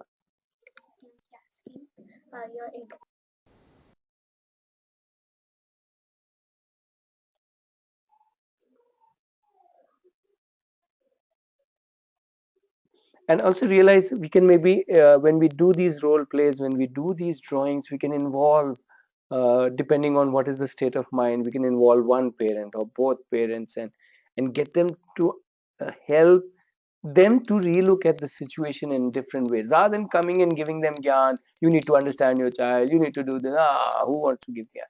But when we start doing this with them, then they only start realizing, because they are the visuals or the role plays, and these different ways we are helping them to understand the situation in different ways, look at it in different perspectives.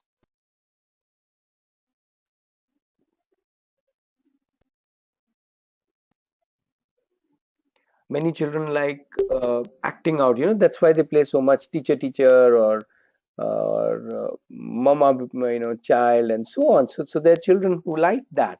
There are children who like the visual. There's some children who like talking. The unfortunate part is we end up doing most of the things through talking. We think that's the way to do it.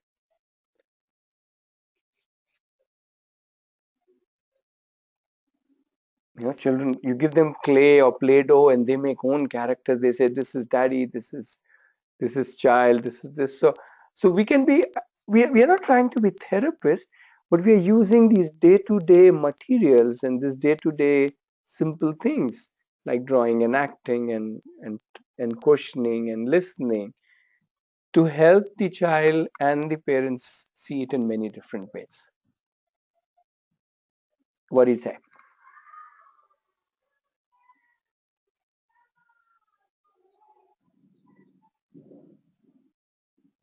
There's uh, and if you can see it in this way, then you can further push it. Once you use this, or if you want to use this, now you can go start using this situation to enlarge and see what happens. Why do we end up in conflicts?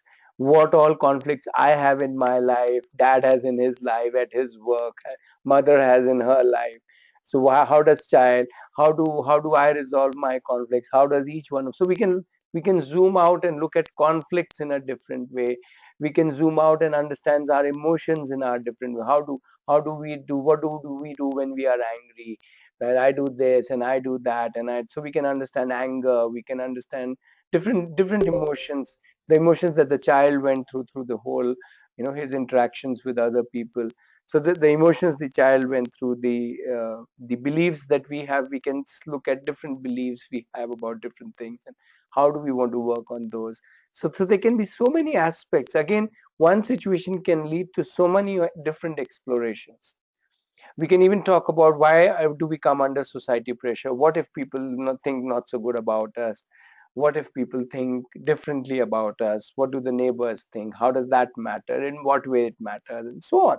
So there can be so many different threads that we can, and sometimes those threads are bordering on, they're around the actual incident. They're not about the actual incident, but they're around the actual incident, and they help us to be able to look at the actual incident in many different ways.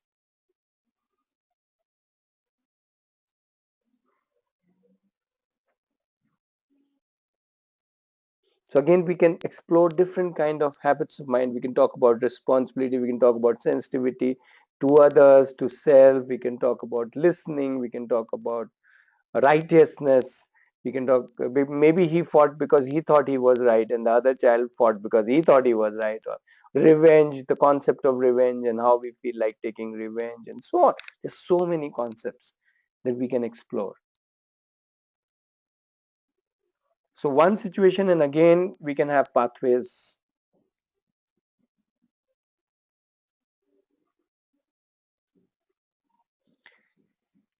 Any thoughts about this whole discussion about this clip? Then we can move on to the last. Somebody would like to kind of summarize your thoughts about this clip and.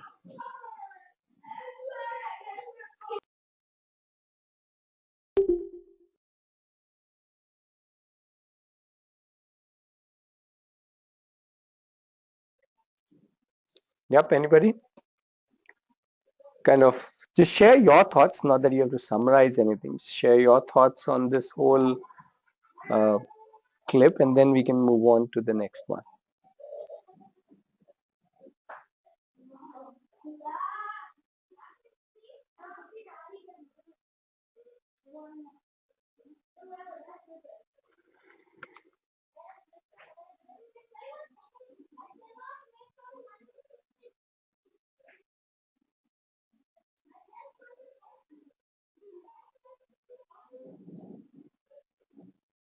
Yep, anybody?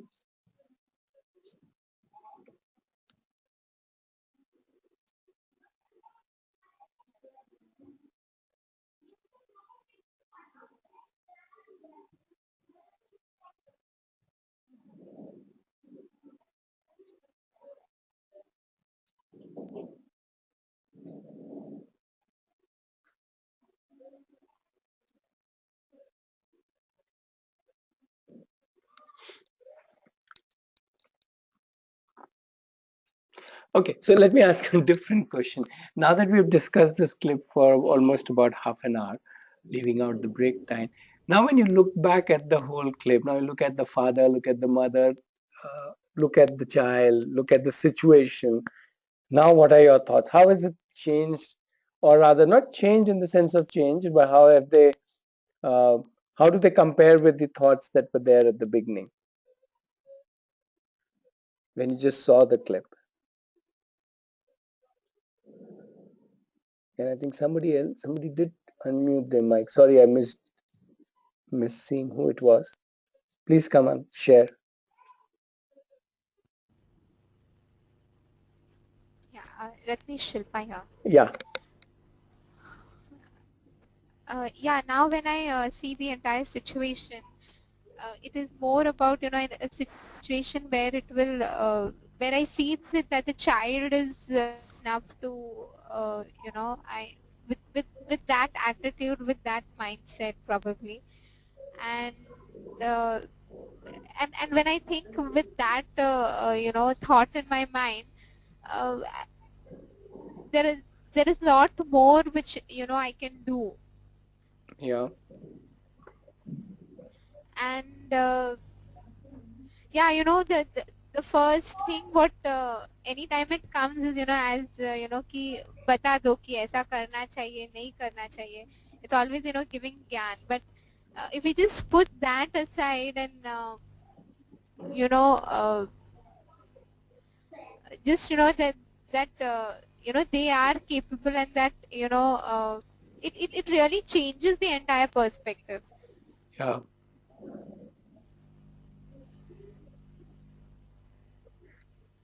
Okay, I think Shrishti has added that using these different mediums, so other than just talking, can be very useful. Yeah. So we get so locked up in this situation, we forget that there are much more interesting options. And one of them is guided visualizations and taking children on mental imaginary journeys and so on. Other than drawing visual role plays. Okay. So thanks Shilpa for that. Let's move on to clip 3, which is a clip from the movie I Am. Has everybody seen it? Is it fresh? You want to quickly see it again, or you're good with it? We can start.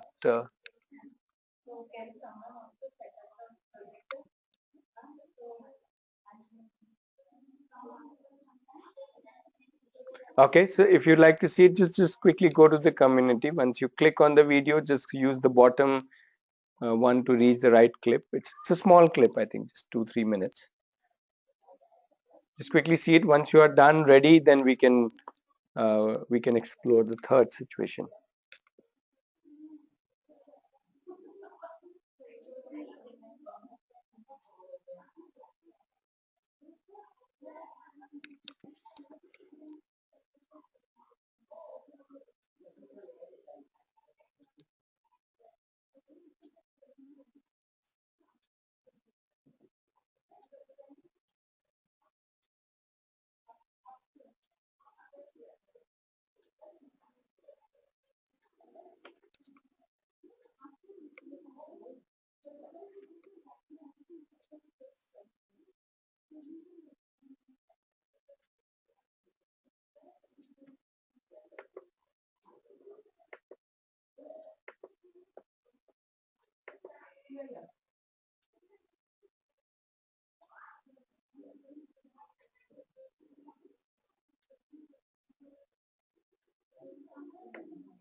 Okay, others, I think Shilpa is done. Others, are you ready?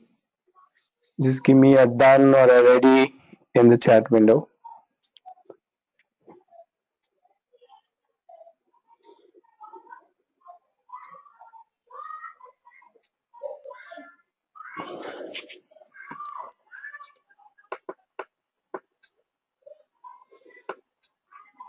Okay, so in this one, I want to do it slightly differently. First of all, I want to ask people if you have seen this movie, if you know the before and after of this clip.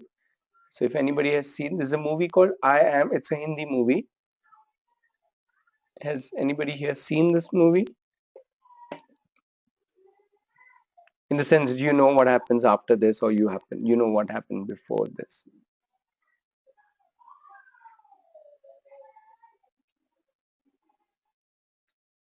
Okay, looks like nobody has seen it, which is good. Okay, so you have seen the clip. Now, this one I want to do it as a role play. So I will play the role of the child, and you will have to play the role of the mother. Now, the mother is nowhere shown in the clip, but obviously the mother is there. The father refers to her that she will like it or whatever the various dialogues that happen. So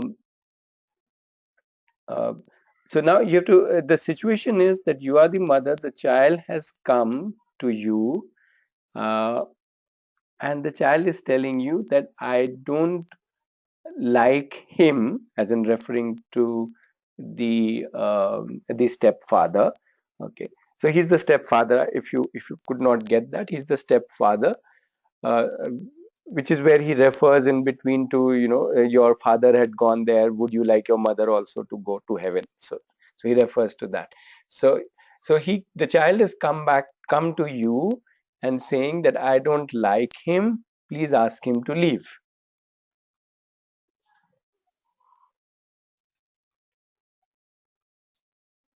Right? So child has come upset and the child is saying, I don't like him.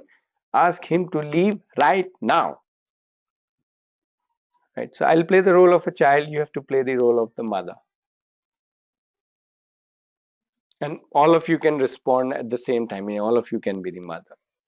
So anybody can come on the mic, respond. I'm the child. I've come to you. I'm saying, I don't like him. Please ask him to leave right now. So go ahead. Now, if you stay quiet, that means you're in the situation staying quiet. So you have to say something. What happened, beta? Why don't you like him? No, I don't like him. What made you dislike him? I just don't like him. I don't like him. I don't like him. Please ask him to leave right now. But okay, you want me to ask him to leave, but I need to tell him something that you did this. That's why we need you to go out. No, I don't care. You ask him to just leave him. You only brought him. You ask him to just leave him. Ask him to leave. Sorry. I don't care.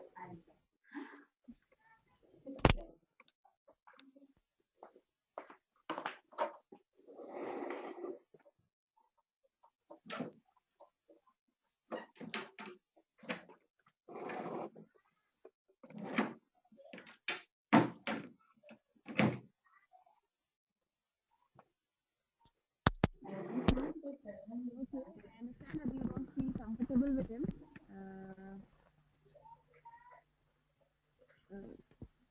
Okay, so I have an idea. As I've told you that we cannot make him leave just without giving him a reason, let's together find a reason. Let's catch him and he makes a mistake. What do you say? No, I want him to leave right now. Oh my God. Okay. And if he is not leaving, I am leaving.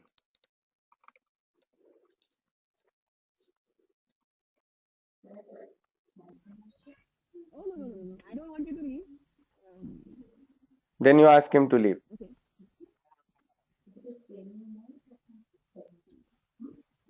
Okay. Can I have some time? Would you give me some time? No. No.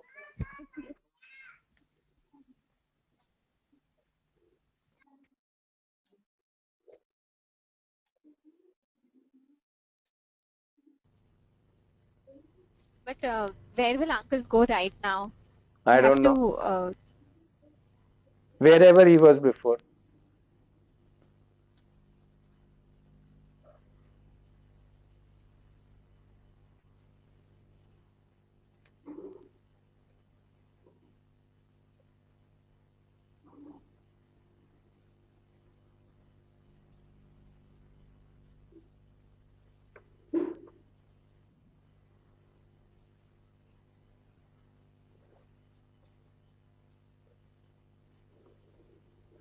but unless and until you don't tell me, how will I tell him to leave, no?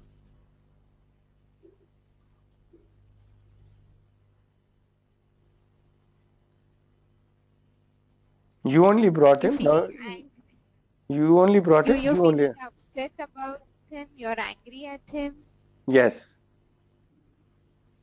you're angry at him. Yes.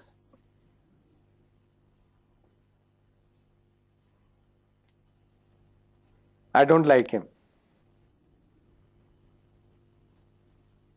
Okay.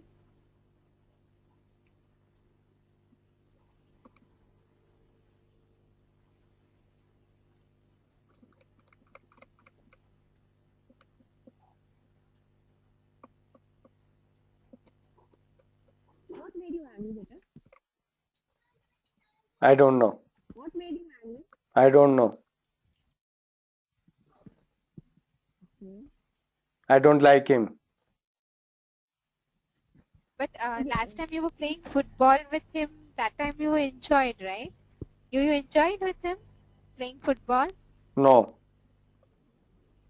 Oh, you hit a goal also, you told me that. You were very excited about that. I do not like him. Okay. Okay, now this is daytime. He's in office, so I'll ask him to leave when he comes. By that time, let us make some drawings. What do you say? Okay. No, he's right here in the house. He came back. Oh God. You both come back from work at the same time. He's there in the house. Okay.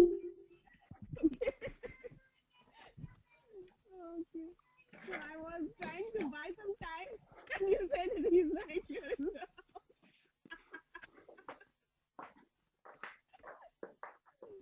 okay.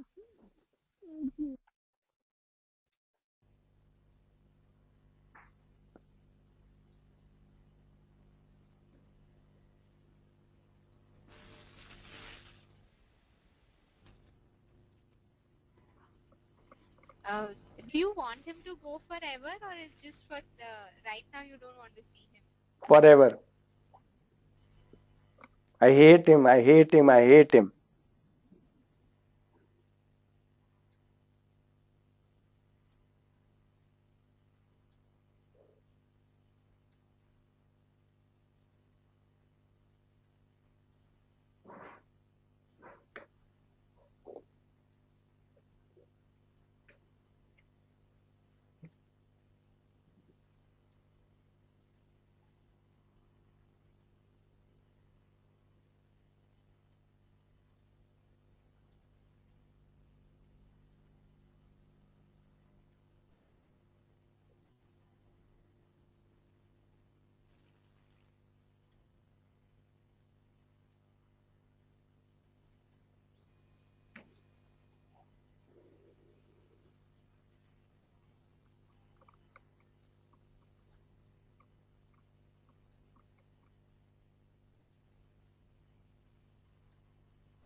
You feel uncomfortable, isn't it, when he's around? Yes. The other day when he was hugging you in front of me, even I felt something wrong. I don't know what was wrong, but something was wrong. Do you have any idea? No.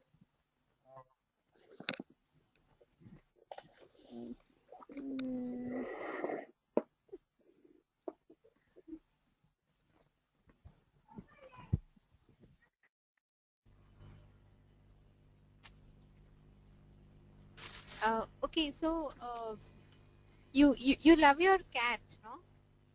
Yeah. And me. Yeah. So how would you feel if I tell you that I don't like the cat? So you would have to choose between the cat and mama. So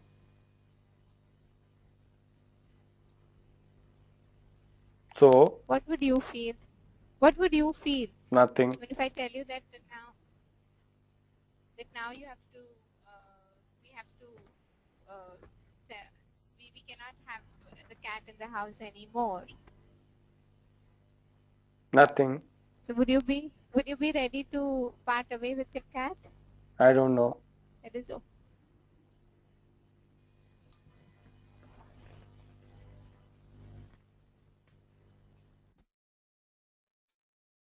We are not talking about cat. We are talking about him. Can you ask him to leave right now? Otherwise, I am leaving.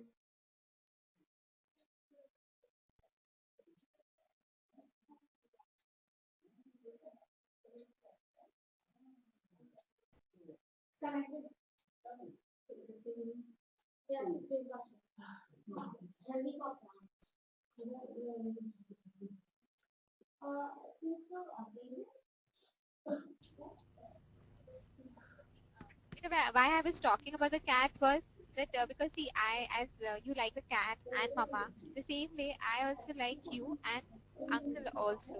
So I would like to stay with both of you. So I want to understand what is it that is troubling you. If you tell me that, I will be able to help you out. I will understand. No, you don't understand. You can't understand.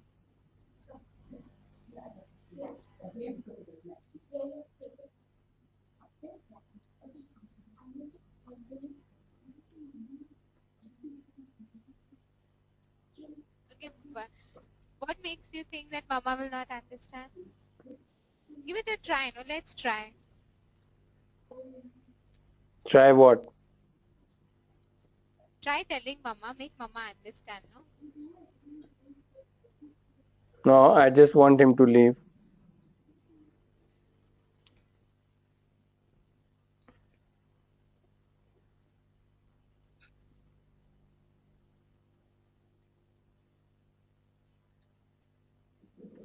Okay, so take a little time out. Right, we'll pause it here. We'll come back to it in just a couple of minutes. So, so, what do you think is happening?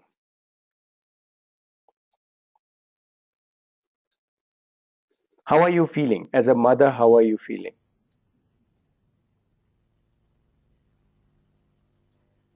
And what are you wanting? Somewhere as a child, the child is not confiding No, into the mom, forget the child. So, But as a mother, what you are feeling? Yeah, that is quite clear. The child is not telling any much. What are you feeling and you thinking and you wanting? A Sorry. mother must be feeling miserable because she loves her husband and she loves her child.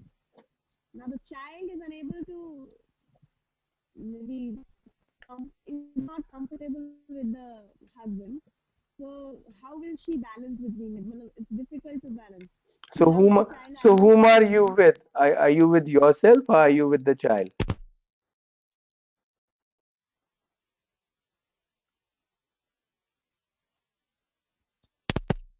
Yes, I'm with myself. I think Mm-hmm.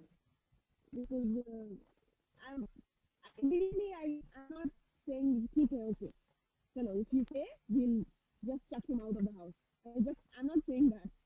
He's saying that he should leave immediately, and I'm not encouraging that behavior. I'm just trying to go around the way. Yeah, is this whole And situation creating a lot of anxiety? What am I supposed to do now, kind of thing? yeah, of course, it's creating that kind of anxiety. How should I handle? What should I do? Right. So realize we are still with ourselves, as in the mother is still with herself. So the let me call it tip. Okay. The tip to you is, or rather, can we try and just be with the child, keeping aside all our dilemmas and anxieties and conflicts and needs and desires and all of them aside? Let's say I can just be with the child. Can we try that?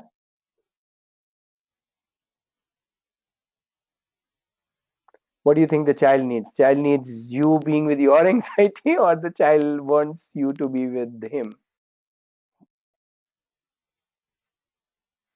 Yeah. So Shilpa Shishti, you've been trying. So first of all, great, awesome. You're doing good. Just see if you can be with the child rather than with your anxiety or your desired outcomes, or if you're wanting that the child postpones this. And so all of those are our wants. As a mother, I'm wanting, what funny request has he brought in? Oh God, why is this problem now? What is this new problem that has come up? And all of those things. So if we have all those kinds of thoughts and feelings, we are with us, we are with ourselves, but we are not with the child. Because when we are with ourselves, we are kind of not able to so much. While we may say, tell us, we are asking him to tell us somehow to resolve the situation, not to be so much with the child.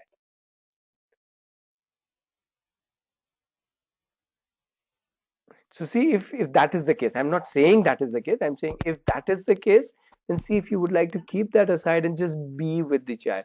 And others, I would like you also to try. Nandini, Kamal, Avinash, try. Yeah, sorry. You, Yeah, but if we with the child, the only option left with us is ask my husband to leave. No, no, no, no, no, no, no. You can be with your child. Okay, let's try that. Let's try that. So don't think so. If you say that there's only one option left, and that one option always creates anxiety. So right now, don't think about the action. Think about just what will be the future or what will be the decision. That's not the point.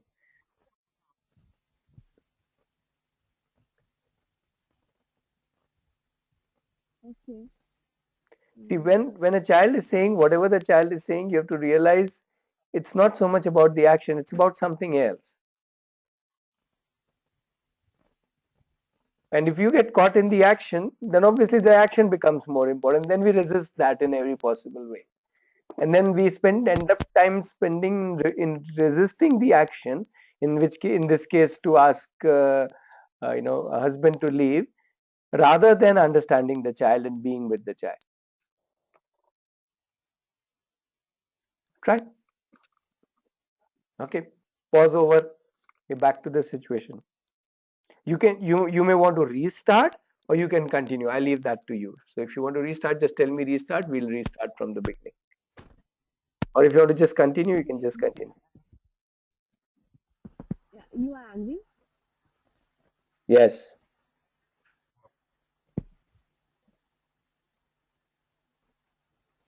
Okay, come here, come, let's sit together. I feel you are very, very angry with your father, isn't it? He's not my No, father. he's not your father, he's uncle. Yeah, he's uncle, I understand that. And you are very upset. Yes. Mm, okay. After that, what can I do?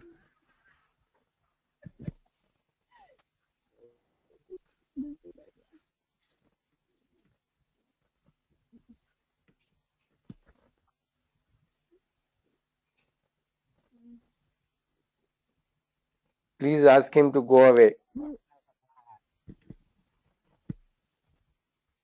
yes, we'll do that. Let us spend some time together. What do you say? Sorry? Do you want? Let us spend some time together. Let us go out for a picnic. Just you and No, me. no. I want him to go first. Right now.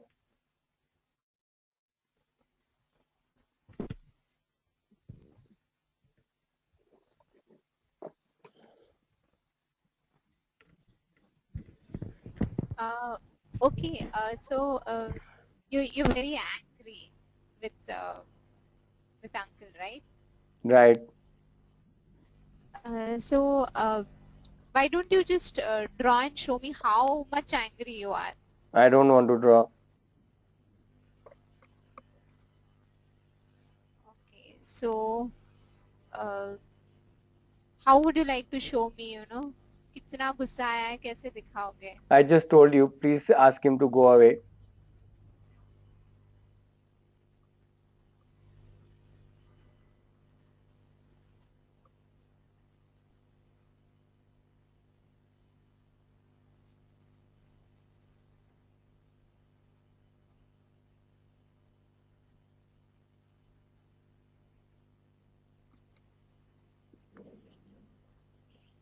I hate him. How much you hate him? Draw and show me, no? No. Or I don't want to do all of these things. Can you ask him to leave right now or I'm leaving?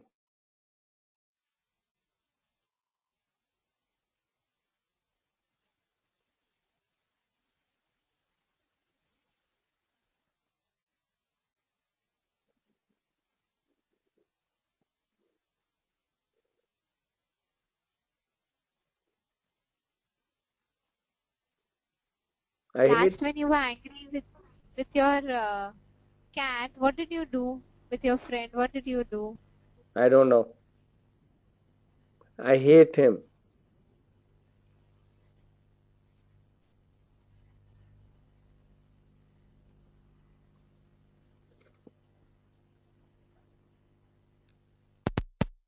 Oh, you are so angry with your uncle, isn't it?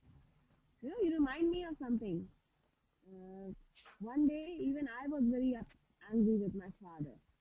And that day, I wanted either him to leave or even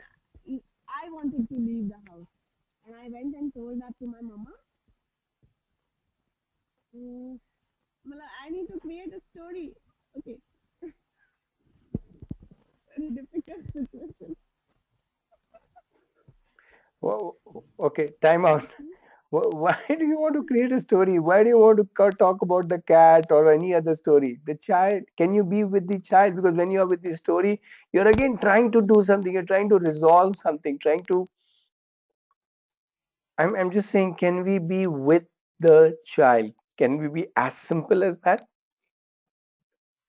It's actually very simple, provided that's what we want to do. But if we want to bring in the cat or bring in a story, then we're trying to take it somewhere. But where do you want to take it? I don't know.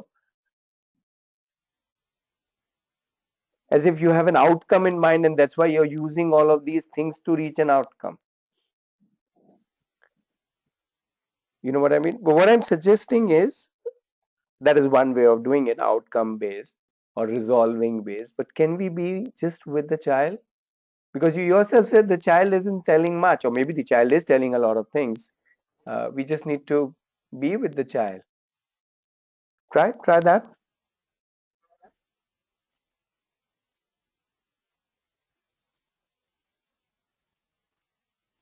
Just try being with the child. Nothing else, no other thoughts, just being with the child.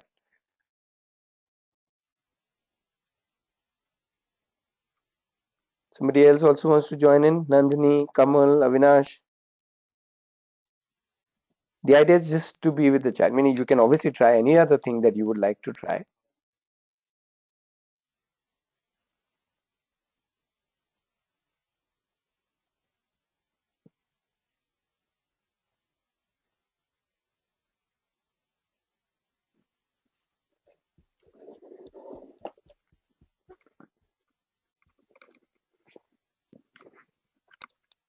Looks like you are in asking him to go to leave. Then I am leaving. I've packed my bag. I'm going.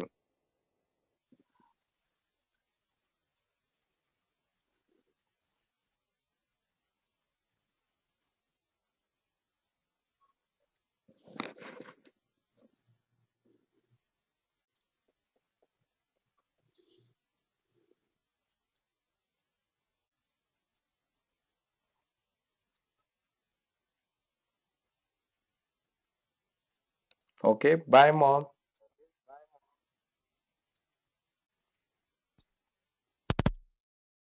Don't leave. Okay, we will ask him to leave.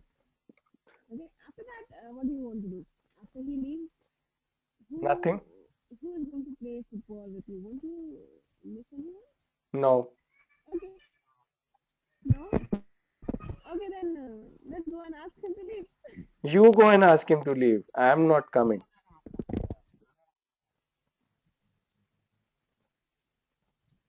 It's open, better. It's open.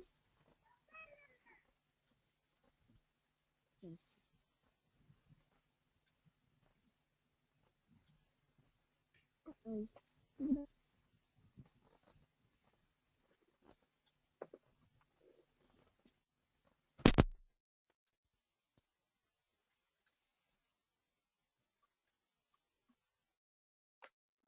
Shrishti, were you saying something? I couldn't hear you clearly.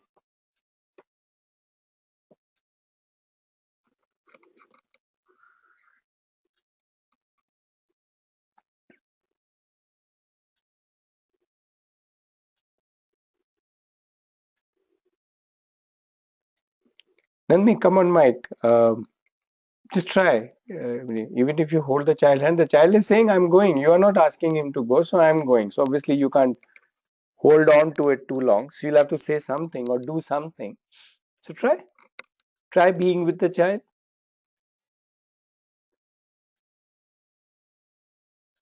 Even if you want to stay quiet, come on, Mike, and let's be stay quiet. Let's see how that goes. I don't want you to go, but I'm finding difficult to say that to uncle also. I don't I don't care. know what to do. I don't care. Just go and tell him to leave. I don't know how to tell. Can you give me some ideas? No, go and tell. When you can bring him here, you can send him off also.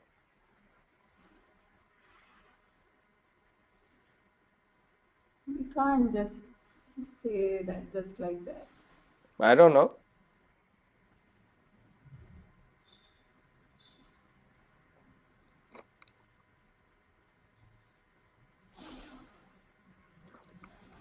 So everybody take a pause again. Again, we are with ourselves. If we are thinking, oh, if we are going to tell the child, I don't know how to tell him and all that, that's your problem in any case, right? The child isn't bothered about how you will say, right? In fact, if we are putting our problems to the child, he has his own problem, right? Rather than understanding his problem, we are putting our problem to the child, which means we are still with ourselves. So again, my suggestion is, or rather an invitation is, see if you can be just with the child, not with your thoughts or dilemmas or problems or issues or anxieties. Just be with the child. Let's try. Yeah, Shilpa. Okay, I'll send uncle away. So how will you feel after that? Good.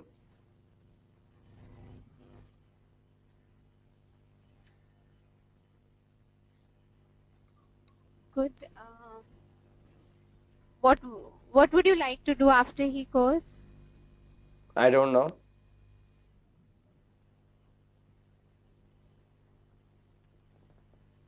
Okay. I have not decided. But first you ask him to leave.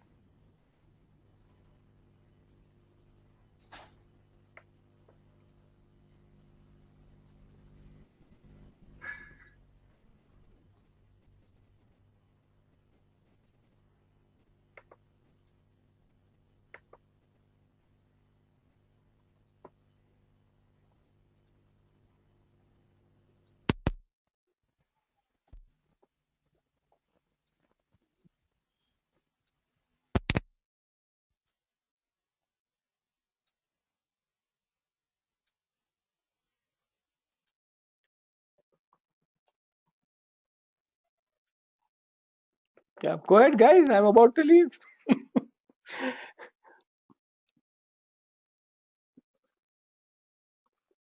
Bye, mom. No, no, no. Okay, come. Let's go and tell your uncle that I'm not I coming. can't You let go him and go. tell him. I'm not coming with you. Okay, then I will only go and help. Okay. Yeah, go. And I'll go to I'll just go to uncle and tell him that kid is very angry and he's saying so and so. Just come inside the room and he'll come and make them face to face. No, I don't want to talk to him. If you bring him here, I'll run away. No, no, no, without telling the kid. Yeah, so when you bring him, I'll run away. Would you want to write and then Sorry? would you want to write if you don't want to talk to him? No, you go and tell him. But then I don't have any problem with uncle. I'm okay to stay with him. So then, if you have a problem, you would have to do that. No? What do you think? No, you have to do that. You brought him. Yeah, I brought him, but I don't have any problem with him. No,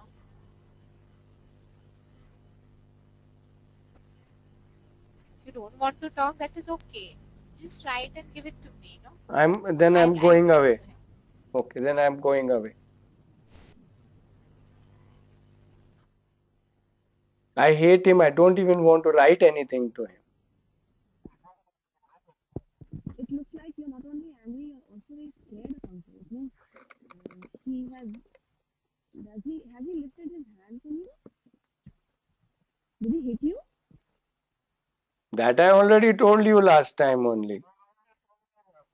And you only scolded me for what I did. For playing on that game and not having dinner. You only told me.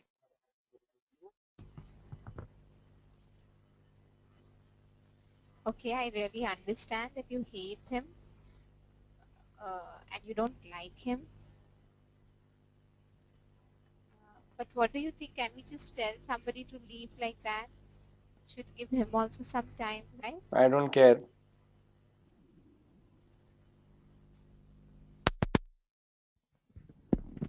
If he not only if he makes you scared, then I think we should really ask him to leave. Okay, then please ask him to leave. Okay, so I'll ask him to leave. Mhm. I'm ready to ask my husband to leave.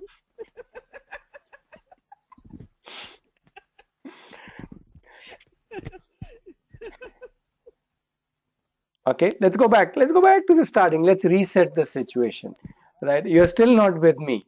You're still getting into the solution, right? We are not there to, meaning we whatever be our action or solution to the problem, you can only solve it provided you know what is the problem. Do you know what is the problem? Or rather, do you understand the problem? No. Then why are we going into a solution mode? Right, so let's rewind back. This time just try to be with the child. Just try to maybe imagine yourself to be a mirror who isn't really thinking. Mirror doesn't think, but mirror just reflects back. Mirror is always with you till the time you want to be with the mirror, isn't it? So let's just go back to this kind of a mirror analogy and use it to say, can I be just a mirror with the child? And I'm just being with the child with no judgments, with no thoughts, with no conclusions, with no analysis, with no ideas, with no solution. None of those. Just being with the child. You want to try that? Start from beginning. So then you don't have all this, whatever you have said in the interim to now jump over. So just start again as if I've come just now saying that I want him to go away. I hate him. Start from there and just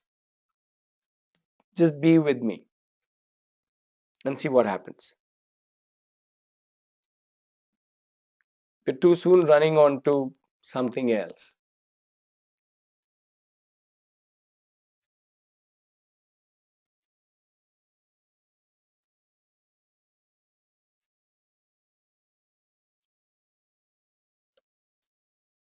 Oh, it's already 1 o'clock.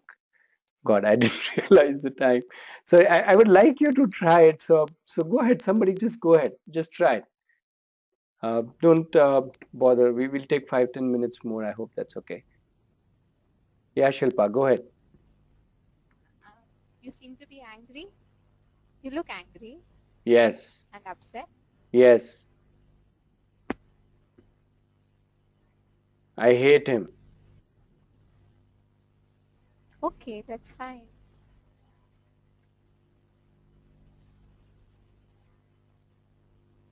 I hate him. I hate him. I hate him.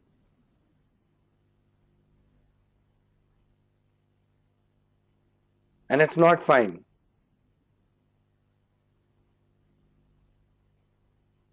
I don't like him.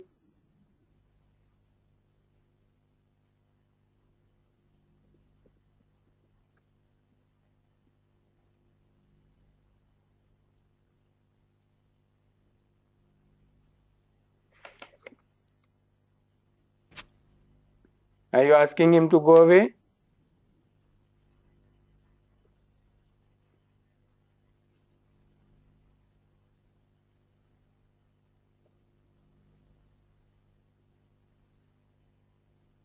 Hello, Mama. Is Are you this asking? the only way? Do you Yes. only want him to go away? Yes. Okay.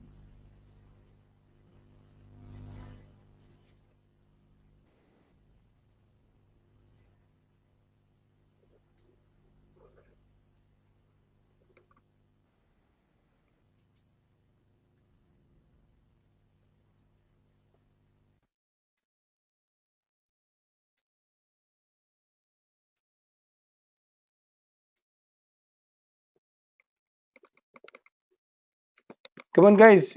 You're still thinking. Are you thinking? You're not supposed to think. The problem with us is that we have this super brain in our mind, which we think we use a lot for thinking. But sometimes it's a good idea to not, when you see that you are not moving ahead with thinking, it's a good idea to drop that and just say this, let me not think, let me just be. And we are not, we are human beings, so beings, we have the ability to be rather than to think.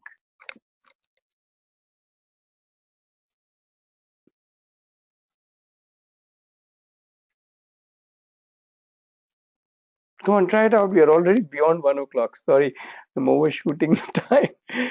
Last session also my track record is bad. Okay.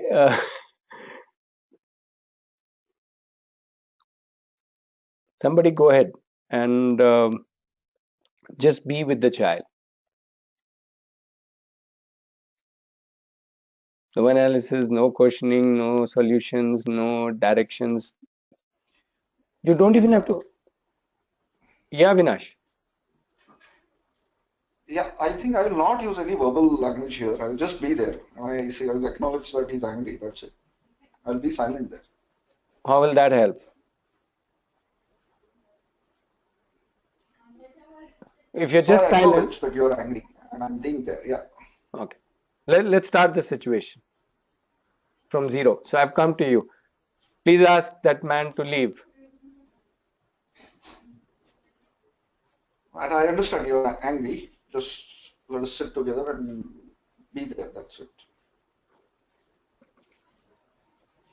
You don't understand that I'm angry. Can you ask him to leave right now?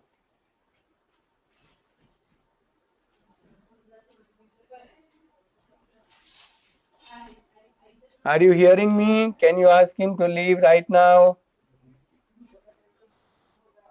Let us take care of him later. Let us take care of our anger first, and we understand we are No, I angry. don't want to Let take us care of my calm anger. ourselves down. I don't want to take care of my anger. I want you to throw him out. I hate him.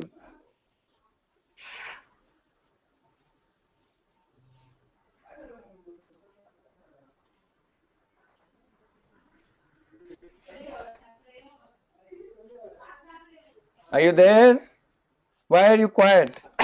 I want you to throw him out. Mama, why are you quiet? Okay. Hmm. Tough kid.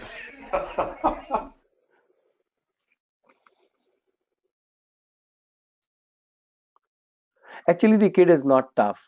The something else is there. But as what is happening is, what I want to show you is, because we are operating from our own thoughts and analysis and all that. It is that is not helping the child, and he's not able to whatever move ahead. And obviously, we are also not able to move ahead. So again, one more try. Can somebody be just, because I want to show you that you can do it, and it is actually very simple. It's simpler than all these thinking and all that. Can you just be a mirror? Can you just reflect back? Can you just be with me? You don't have to be quiet too much, because the child is boiling. The child doesn't want one statue next to him. The child may like holding hands and all that you do. That is okay. But I'm saying the child is wanting some response, wanting something which we don't even know maybe what the child wants. Child is saying something, that's okay, but the child is wanting something. What is that child wanting? We don't know. And let's not try to know it. Let's try to create that kind of uh, an interaction where the child is able to tell us what he wants. And for that, you have to be with the child, not with your thoughts, your anxieties, your troubles, your solutions, not one of those. Let's try one more time, one more time, one more time. I don't want to do it any other way. I want you to do it. It's your exam. Extra time exam में मिल रहा है. Come on, try. Some one of you. Yeah, Shrishti. You are so, so angry. You are so, so angry. Yes, Mama. When I was of your age, my little one, with 1 minute. Okay, somebody else. Take a place. Come on, be with me. Be with the child. Shilpa, Nandini, Avinash. Come on. We are now pressurized for time. The child is going to run away. Literally. it seems that you're very angry. Even I was very angry once. Yes, I hate him.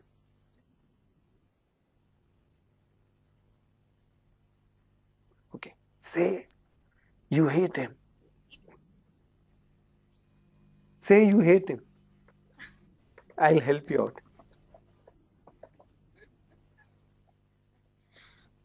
I hate him when he did this so and so.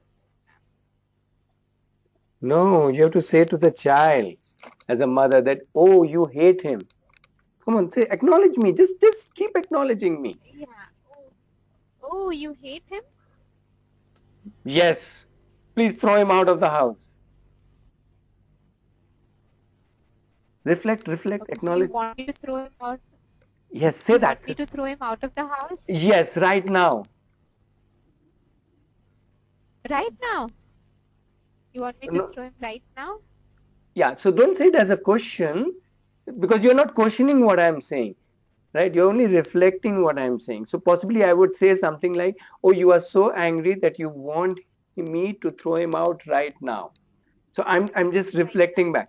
See, when I'm saying this, that I'm only acknowledging what you are saying. I'm not questioning it, right? I'm not analyzing it. I'm not taking it forward. I'm just being with you. Does it make sense? Yeah. Right? Try that. Continue. Okay. Uh, I want him to leave right now. okay. You want him to leave right now? Yes,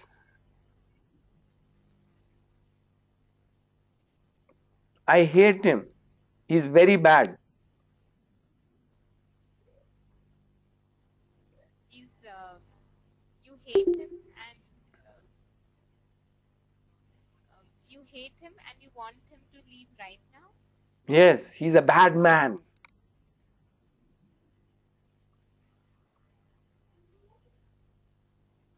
Okay. He's a bad man, and so you want him to leave right now. Yes, he does bad things. Okay. So he does bad things, and that is why you want him to leave right now. Yes, he does very bad things. He does very bad things, and you want him to leave right now.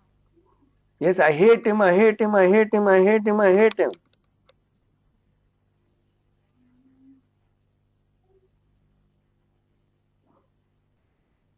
Okay. You hate him. You hate now. Why do you keep saying whatever I keep saying? Why don't you just get him and throw him out? Okay. So I'm just understanding. So That I'm you're just very trying to angry. understand. Yeah, that you're very angry and upset. Yeah, I'm just trying to understand that you're very angry and upset that you want to make him leave right now. You want Yes, him to leave right now. and he's a very bad man.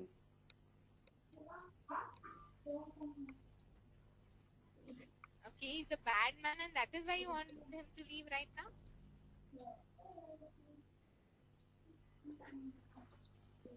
See, I don't know whether you realize that when the child is repeating this again and again, to me, the child is wanting to say something but not able to say it.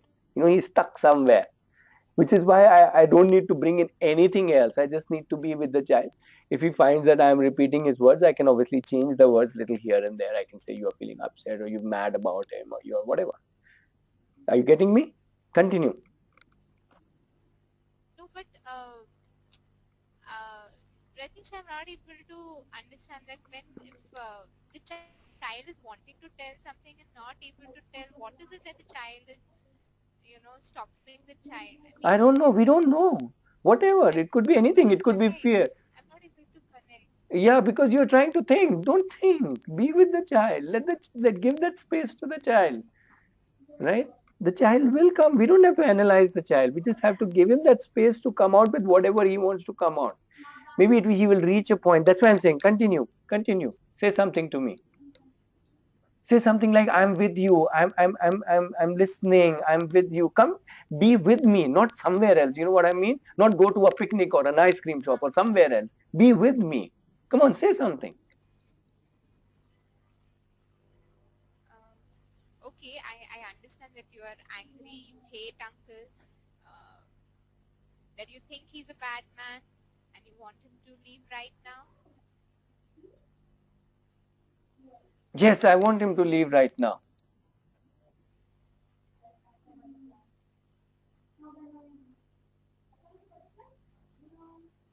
You don't know what all bad thing he does. Oh, so what did he do? The moment the child is opening little, don't jump. Come on, chill. Okay, okay, yeah, I really don't know what he has done. Yes, that's what I want you to say, because then you're with me. If you start jumping into, then you are wanting something. Don't want something. Be with me. Yes, say that again. I love that. Say that again. Yeah, yeah, really, I don't know what he's done. Yes, you don't know anything. He does horrible things with me. Oh, horrible things? I didn't know that. Yes, you don't know anything. He's a bad man.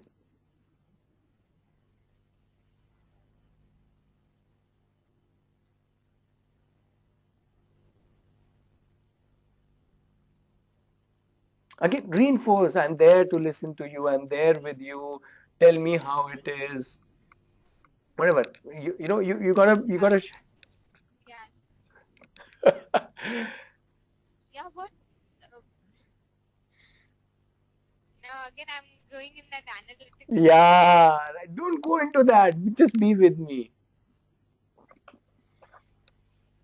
Yeah, so he does horrible things in that, and you hate him for that? Yeah, that's better. I That's didn't much know better. that. Yes, he touches me, and I don't like when he touches me. And he makes me do all kinds of things. He makes me remove my clothes and all. Oh, really? Okay, so now you've done pretty good. Clap, clap, clap. So this situation is actually like that. If you see the whole movie, the child actually is being sexually abused by his stepfather.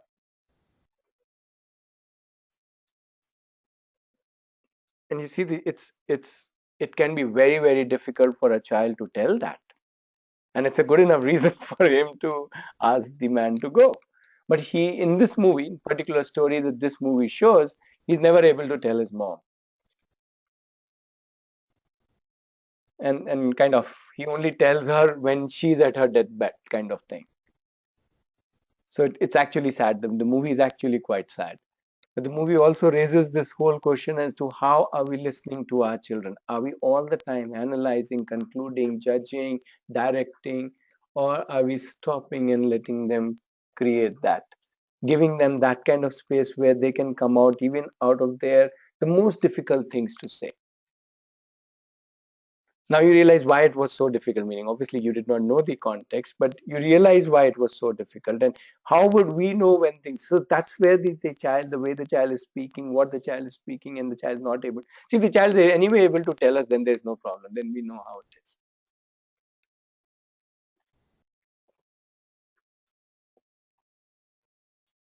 It's not connecting. Why? Which one? No, not 7 to 9. Only Bodichipalli. Yep. Anybody? You get the whole thing. Sorry, I've taken a lot of time. Oh, we are at 116. But it's important to realize how it is very simple. It's actually very, very simple. If you now go by what Shilpa did at the end, it's actually very simple to just be somebody. And I'm not even sure that if every time we can just be quiet. So what you were saying, Avinash, can maybe it depends on the situation. If it's very simple one, maybe just being with the child, not saying anything, the child will open up or we will resolve it himself. If we see the child is able to resolve it himself, then we need not do anything. So what you're saying is perfectly fine. But in many situations we need to walk with the child. We can't just say I'm just physically there. No, we need to walk with the child, but with the child, not with our thoughts and our ways of looking at things. So obviously, it was not a difficult child, but it was a difficult situation. And I'm saying it is those challenging situations where we need to be with the child. It is not the simple one little conflict here with a friend or a little thing here. Those are not the big ones. The big ones are when the child is really in huge turmoil, and that's when we really.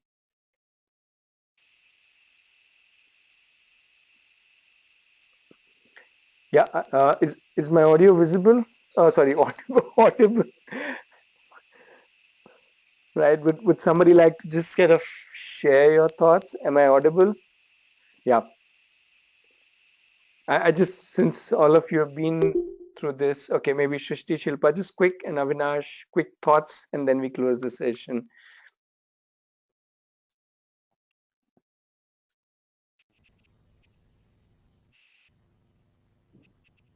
I actually, through this role play, I realized what it is being with the child. Every time, it's like some thoughts, something just, it's like so much of analysis, as you said, it keeps going on that either, we are, it's some judgment, what is happening, analysis, go into the future, what will happen, what if you do this, that. I mean, it's very simple, but at the same time, it's kind of, consciously we have to tell our mind that, stop thinking and just be with the person or be with the child. Yep. Yep. I mean, even during the role play, constantly in the middle, I was, getting into that, uh, thing that, thinking, actually Yeah. analyzing Yeah. things, Yeah. what the person has said, what the child has said. Yeah. So it's consciously, tell your brain to stop thinking, and it's actually amazing, but Yeah. it has to be done consciously. That's what I realized.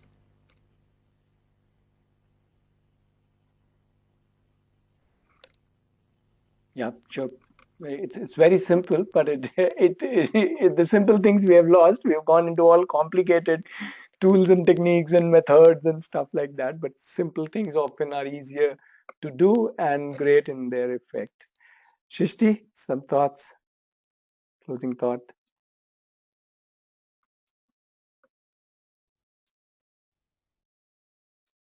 Avinash?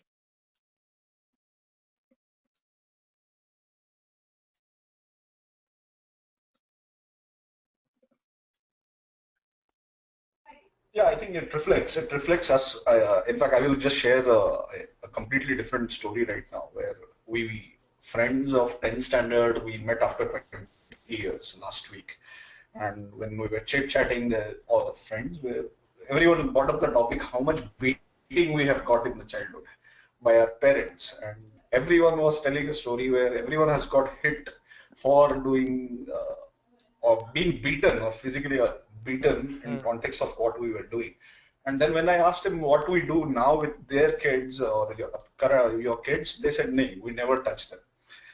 So then who does the beating? So it is the mother who does the beating. That is what is comes out. So similar to the earlier situation where you said initially we started with sympathizing with the kid, then at the end when the entire outcome was there, I actually sympathize with the parents because they come from a very difficult situation, and then Sure. coming from the entire day of work, and then they're hearing something, and then we sympathize with this parent first rather than the kid, because he's playing his part, and parents have a difficult time where the time constraint, the things which they have to turn around and all that stuff, they finally adopt to the final case of being physically abusing, and that is where it comes to. So it's a very essence of life. I felt the entire sections, whatever we felt, it is challenging for us, decoding ourselves and coming out of beliefs, feelings, and understanding our feelings more, and then really putting a thinking cap on and then responding rather than just uh, giving any nonsense stereotype responses which we normally give. The way you said, these Sure. are normal responses. Just think deep. And that is how I feel. These sessions are very, very convincing for ourselves. Forget about kid. Kid will automatically get out of it. But I think for us itself, it is a mind opener for us to live a good and happy life. Okay, thank you. Srishti, quick thought. We are 120, sorry. And we will anyway have a review session. I'll be sending a mail with a time and date. So we'll have a review session soon, um, sometime next week. And that will be a small session, just 1.5 where we'll review the whole program and what all we did and kind of take your feedbacks and all that. So I'll send a mail with couple of options. Yeah, Shrishti, about today's, especially the last role play. Yeah. Actually, Avinash has wonderfully put it. The way role play revealed how we should be with the child, it was amazing. I could never even think of doing that with a child. I have never even done it with my baby, my daughter. And Mhm. I think I should have done it so many number of times when she comes with her problems, and I just judge her and give her solutions which she doesn't require actually. At those times, I could have used this method. It's a wonderful, wonderful, amazing way. Not only with my daughter, I think I can use it with my husband also. Surely, surely. So many. Yep, yep. It's amazing. Today I'm really feeling very bad that this session is ending. It was wonderful journey with you, Rapnesh. Thank you. Wonderful. And same here. Yeah. Thank you so much. Thank you. Thanks a lot. Yeah, I'll definitely get my husband into it. we'll meet again. We'll meet sometime next week to say all the thank yous to each other and yeah, share our thoughts about the whole course and how we can, take your feedback and stuff like that. So we'll do a quick, and also I would share what all we are doing and if you want to get involved or be in touch and the other fire burners and all that. So we'll talk about it, yeah, sometime next week. So thank you very much for being with me through three different situations and for whatever for being in the exam. Okay, the spotlight was on you guys, so I enjoyed it. Thank you very much. Yeah, so we'll see each other sometime next week. I'll send a mail as to when we can do that. Yeah, thank you.